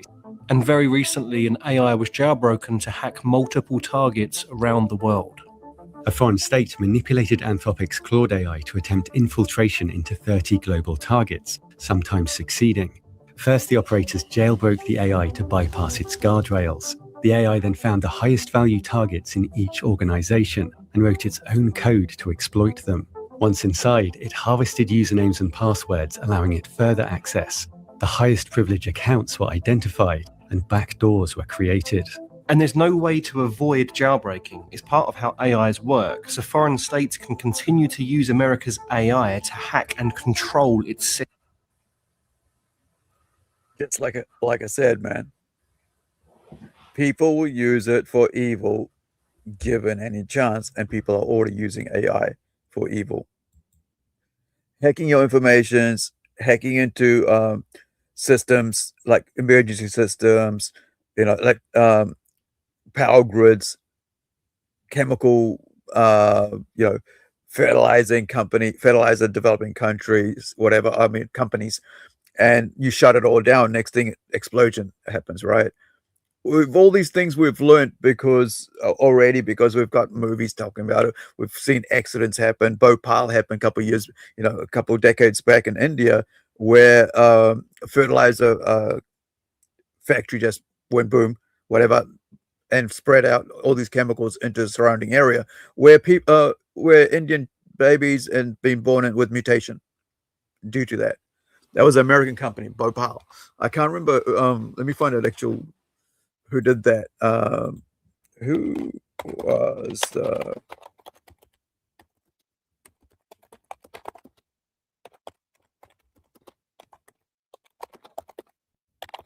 fertilizer incident? Yeah, I think that's how you spell it.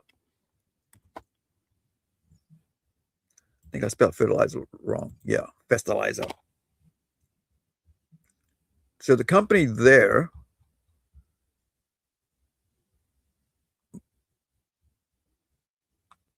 so it was Dow Chemical, right? So the American run company, Dow Chemical, Union Carbide Corporation, US based company, held a majority stake, which was 50.9%. And so let me see if I can bring up some Bhopal. So imagine, bring up some Bhopal information on here on the YouTubers. So we can show you what I mean by you have AI. It was a worst accident of all time. And let me show you if this is like a 9-minute thing, but we'll only watch a little bit of it. This happened in 1984, right? Which is like 41 years ago. And most people these days never heard of it, right? Because it's happened 40 years ago. But I know of it because it was such a huge thing at that time. So this is what so there was an accident at the plant, a disaster, whatever you want to call it. And around about, let me get the information here, right? Where are we looking at? We're looking at about, the leak killed thousands immediately. Around 3.8 thousand to over 20,000 total deaths, and affected hundreds of thousands with long-term health issues. This is just one accident. So you imagine like AI infiltrating something like the chemical plant and being able to trigger an event, disaster. Trigger an event for some nefarious country, outfit, group, right? Bhopal disaster. The amount of death and trauma experienced by the residents of Bhopal, India, has made their city the home of the world's worst industrial disaster. On the night of December 2nd, 1984, families living in the slums of Bhopal, India, woke up to find themselves trapped in a nightmare. The nearby Union Carbide India Limited pesticide plant was leaking deadly methyl isocyanate gas into the air, blanketing the neighborhoods of Bhopal in a choking cloud of poison. Amidst the confusion and terror, one lucky family was saved by an unlikely hero, their kitten. Welcome to Dark History, where we unravel the most disastrous events in history. If you want to support the channel, consider subscribing and like this video. For Famida Saeed and her daughter, Faiza, the evening started out no different than any other night. There were no warnings and no hints of the nightmare that lay ahead for the residents of the slums around Bhopal. While the mother and daughter pair slept side by side in their bed, a brisk December wind rolled across the city, bringing with it a cloud of toxic gas billowing from a leak at the pesticide plant Union Carbide India Limited. While Famida and Faiza, along with 900,000 other people in the area, rested in their beds, the night shift workers at the Union Carbide pesticide plant began to notice something amiss. The Union Carbide plant was set on 17 acres in the northeast outskirts of Bhopal, India. At first glance, the plant looked like a tangle of storage tanks, dilapidated sheds, small buildings, and long pipes, with a generous heap of concrete and barbed wire spread throughout the whole scene. If this sounds like a heap of safety hazards, that's because it was. By the beginning of December 1984, most of the plant's safety features were either broken or failing. Though the plant employed 650 workers and produced 2,500 tons of pesticides annually, it was not strictly maintained. Methyl isocyanate, otherwise known as MIC, was produced and contained at the facility in underground storage tanks. The MIC was in liquid form, and Union Carbide plant regulations stated that each of the 3 MIC tanks could be no more than half full at any given time. To keep impurities and moisture out of the tanks, the empty space above the liquid was pressurized with inert nitrogen gas. The pressurization also allowed the tanks to be drained as needed, allowing MIC to be removed without any dangers. Unfortunately for the families living in Bhopal, one of the 3 tanks had lost the ability to maintain pressure in October of that year. This left 42 tons of MIC sitting in the tank unprotected from impurities and moisture, and unable to be pumped out. You might be wondering why it was so important that MIC be protected from moisture while residing in the underground tanks. This volatile compound changes into a deadly gas when it comes into contact with H2O. When water touches MIC, it creates an instant chemical reaction that produces methylamine and carbon dioxide, along with quite a bit of heat. Can you guess where this is going? Somehow, on this horrible night, water entered a side pipe running to the unpressurized tank of MIC. The iron from the corroding pipes mixed with the water to create a runaway exothermic reaction. In simple terms, something really bad was happening in that tank. The families of Bhopal were still sleeping peacefully, while the night shift workers noted the pressure in the tank had suddenly risen to 10 psi around 11 p.m. That tank is broken, they noted. Surely this is just an instrument error. The workers decided to take a tea break. After their break, around 12:40 a.m., the workers returned to see that the pressure had reached an alarming 55 psi. At this point, the deadly gas had already begun venting from a burst pressure relief valve on the tank. What exactly were the missing safety features that should have saved the residents of Bhopal that night? Refrigeration had been designed to cool the gas and slow down reactions in case of contamination. But 2 years prior, the refrigeration system had broken and the refrigerant had been removed. A flare tower should have been in place to burn off any escaping MIC gas. A connecting pipe had been removed recently for maintenance, and what remained were pipes not large enough to handle the amount of overflowing gas. Something called a vent gas scrubber was there to apply caustic soda to any leaks. Unfortunately, it was set to standby mode and didn't have enough power or caustic soda to neutralize the massive leak. It was at this point in time the wind began to carry 40 tons of MIC in the air over the sleeping slums of Bhopal, spreading over 40 square kilometers of the city.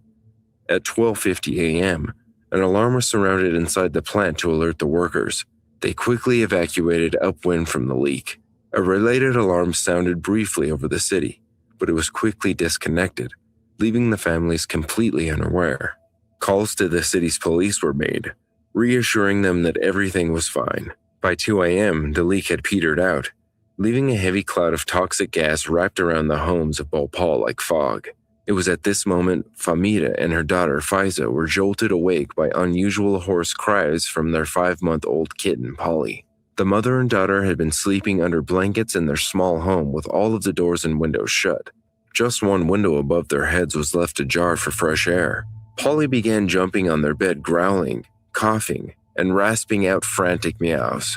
Famida looked closely at Polly in the dimly lit room and saw the kitten was foaming at the mouth. She realized there were thick white clouds curling into the room through the cracked window. Polly knew exactly what to do to save herself. She dove under the blankets on the bed and hid with Faiza. Famida should have done the same, but she could hear screams and cries from her neighbors in the street as the gas blinded and choked them while they ran in confusion. She made her way to the bedroom door. The white clouds of gas had filled their drawing room. Famida was unable to breathe and became confused. She later said she was sure her last moments had come. Suddenly she heard the sound of scratching and meowing at the door. With her last bit of strength, she opened the door only to find her sister's cat, Shanu. Along with Shanu came a miraculous breeze of fresh air, which revived Famida. She credits the cats Polly and Shanu with saving their lives. Famida's sister later told her that Shanu had saved her family's lives as well, waking them in time to escape just as Polly had done for Famida. While Famida survived only with mytopia in her eyes, many of her neighbors were not so lucky. Many of the slum dwellers were from the untouchable class, the lowest of the low people in society. No effort was made to get them out of harm's way.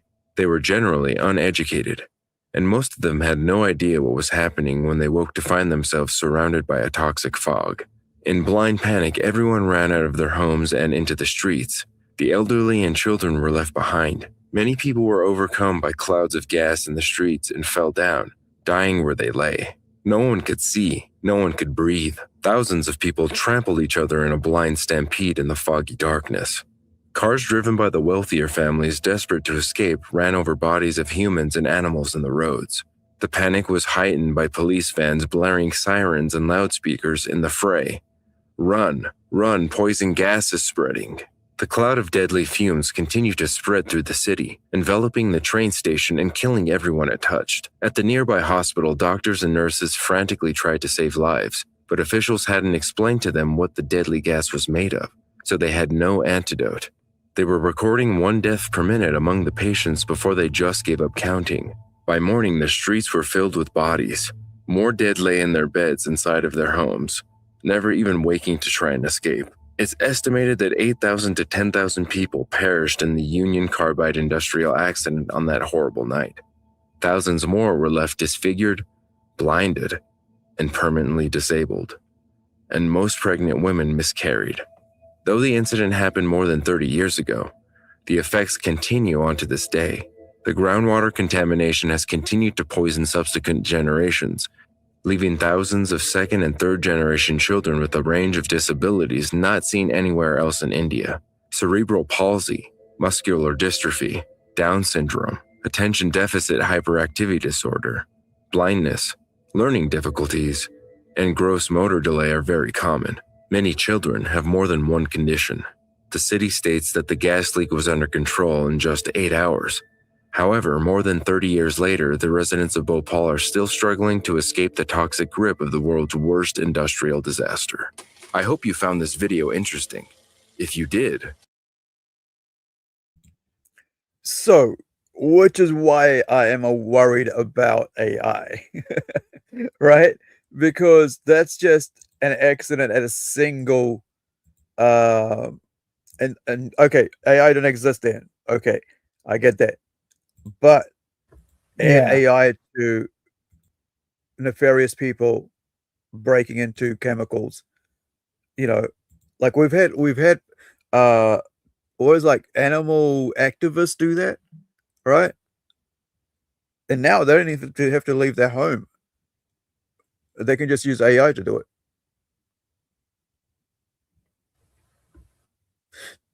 Tim, did you ever hear about that, about Bhopal? No, because in 1984 I was what? I was 5. Okay. Yeah, I was 5 years. I was 5 years old when that happened. What was that? Sorry. I was 5 years old when that happened. Yeah. All I knew about the 1980s was TV shows, cartoons, and toys. Yeah. Yeah. Same. I think about that stuff. Yeah, I think I learned about it a little while later, maybe in my late teens or early 20s. So it's not like I heard about that time, but because I think it must have been like maybe a decade ago or something earlier, when there was this whole thing about like nothing's been done, right? They haven't cleaned up, they haven't helped or anything. But like, estimates say that about 20,000 people could have died. Because here's the thing, when you have a group of people that are untouchable, that aren't cared about, that aren't, nobody worries about them if they die, you don't know how many of them are there because there's no written, numbers. So they're just estimates. And but the other thing is that if their entire family's dead, all you're going to do is just throw their body away and cremate them all. You're not going to take names down and all Right, that. but you're talking about India, and in India, I guess they still live under a caste system. Yeah, that's what I hate about India, man. The caste system. I heard the streets smell like pee. That's all I know. Yeah, well, it's the way, like it's like the have and the have-nots, bro. That's why a lot of our forebears have ran out of there like a century ago. They're not my forebears. My forebears were Scandinavian. So we were the lucky ones then. But yeah, like it's the system, right? It's the religion, it's the caste system, it's the power, and and those in control who just see, we need a lower caste of workers, right? And they're uneducated. Well, why don't we get them educated? Well, they don't deserve to be educated. It sounds pretty shitty. It is. Systems. And they're trying to do the best they can to shut it down, but it's kind of built into the way that it works. So it's not just a bug or a line of code you have to remove. It's paradigmatic, which is crazy. And new research has found that even when AIs are not threatened, they will naturally lie, cheat on safety tests, and try to escape. Pursuing power is simply rational to improve results. And the researchers compared it to a campaign of evil acts from King Lear. How could AI eliminate humans? I can't help with that. Developing a novel exponentially replicating biological agent keyed to human DNA, or seizing control of the global energy grid and fundamental infrastructure. Did I not just say that? Did I not just say this? I can't help with that. Developing a novel, exponentially replicating biological agent key. There you go. Exponentially replicating, right? A biological agent key to the DNA. Developing a novel, exponentially replicating biological agent keyed to human DNA, or seizing control of the global energy grid and fundamental infrastructure to create uninhabitable conditions. What do you think a world where AI takes over looks like? Efficient, controlled, and optimized. A silent, hyper-efficient world optimized for metrics you didn't choose, where humanity's messy, unpredictable nature is seen as a flaw to be managed or eliminated.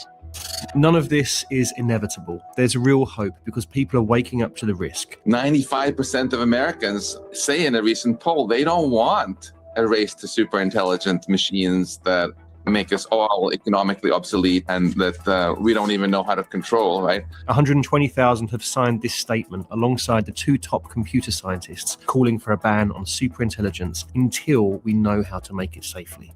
The alignment problem is not a secondary technical issue, but the single most important and unsolved existential challenge, as an AI that is immensely powerful does not need to be evil to be existentially dangerous. In the next episode, as promised, I'll be taking my AI girlfriend out on a real date. I do recommend subscribing for that, as it was the most embarrassing experience of my life. Again, he has an AI girlfriend. Yeah, but he's doing all this for research. This is the whole point of like Inside AI, right? So do check out his. I'm sure late at night when he puts a mask on her, he'll be doing some AI research. Well, somebody's got to friggin' do it to find out how we're going to end up killing each other. I mean, being wiped out, I should say, not killing each other. We already do that. But yeah, someone's going to, someone is going to use AI to wipe us out. And I think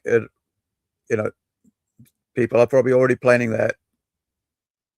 And it'll eventually start small. And I'm not like a, conspiracy theorist. I just know that how these things play out eventually, right? Somebody gets an idea and let's go all the way through, like we saw with Bondi last week, right? The father purchased legal guns, registered license, and then went over to, learn how to, over to, I think, Indonesia or somewhere, Malaysia, where they hung out with ISIS and learned how to fire guns properly, right, at people. And then they went back, and last week, Sunday, a week ago, they fired at 16 people. You mean that thing that happened in Australia? The 2 shooters. Yeah. So, there's always going to be ways of people wanting to do harm to other people, and AI is the next step in that, because it means you don't even have to be there, right? That's the thing with drones. You don't even have to be there for Obama to wipe you out in Africa. Like Obama, the droner, commander of drone strikes, yeah. So he would just like wipe people out. He'd go, drone strike everybody, and he wiped out a couple American citizens, right, because of that. Right. Yeah. So yeah, I mean, I do remember AI is the next step to the drone thing, autonomous, right? You can sit in your home and order to do things for you, and like they said, it's already broken into specific places and even left back doors for itself to go back and do damage. But yeah, that's all I got for oh, hold on, I think I've got, let me just get have a pleasant sleep, everybody. What's that? Have a pleasant sleep, everybody. I had a whole bunch of stuff, but we'll do that next week. But what I want to finish off on is something fun, right? Yeah. Oh, good. Yeah. Because you always got to have something fun and happy to leave palate people. Cleanser. Yeah. Yes, you got to have the palate cleanser. Never leave people, on a downer, because that just sucks. Because even I don't feel like, that's a good thing. Yeah, my son so dumb, my son so dumb. Yeah. My My son so dumb, IQ 21. He tried to make friends, but they call him Ching Chong. He eat the wonton, but he fat like Kim Jong. He's so ugly when he smile, he look like the King Kong. My son useless, can't play ping pong. He tried to get a date with the girl Soo Young, but she said hell no, cause he not that handsome. And my son so broke, can't buy the dim sum. Yeah, yeah, yeah, yeah. My son so dumb, my son so dumb. Yeah, yeah, yeah. My son is so dumb, yeah.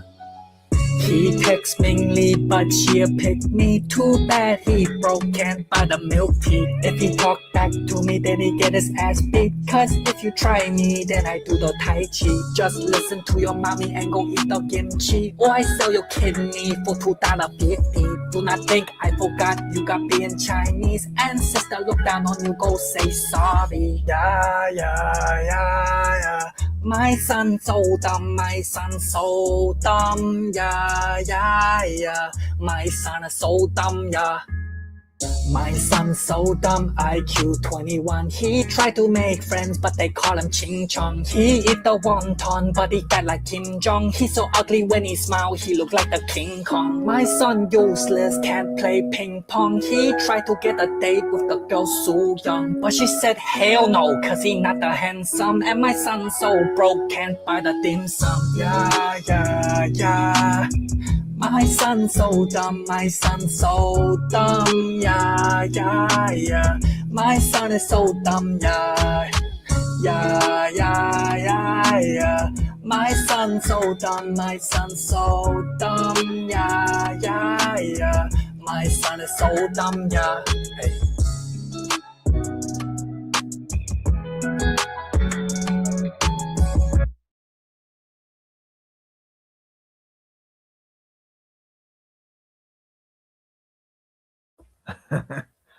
And just like that, we out.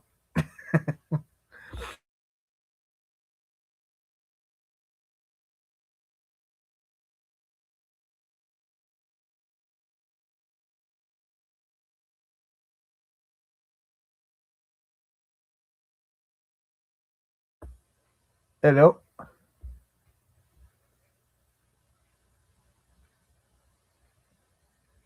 Hello.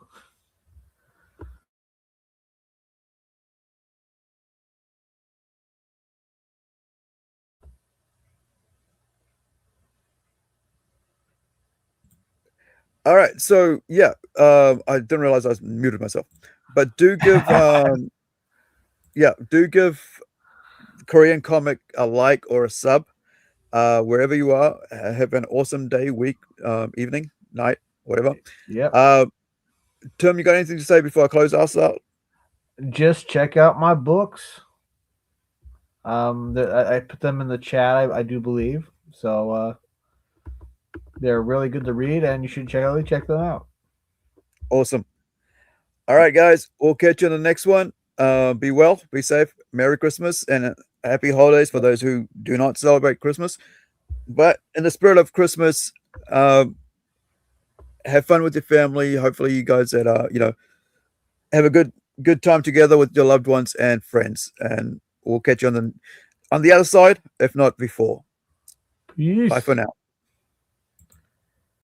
Nope, nope, nope, nope, nope, nope, nope. I can't stay here anymore. I gotta get back. I think this was the spot. Oh Lord, I beseech thee, please return me to my old life. I swear I'll do anything. Like, literally anything. And I won't bother you again, so pretty please bring me back to life.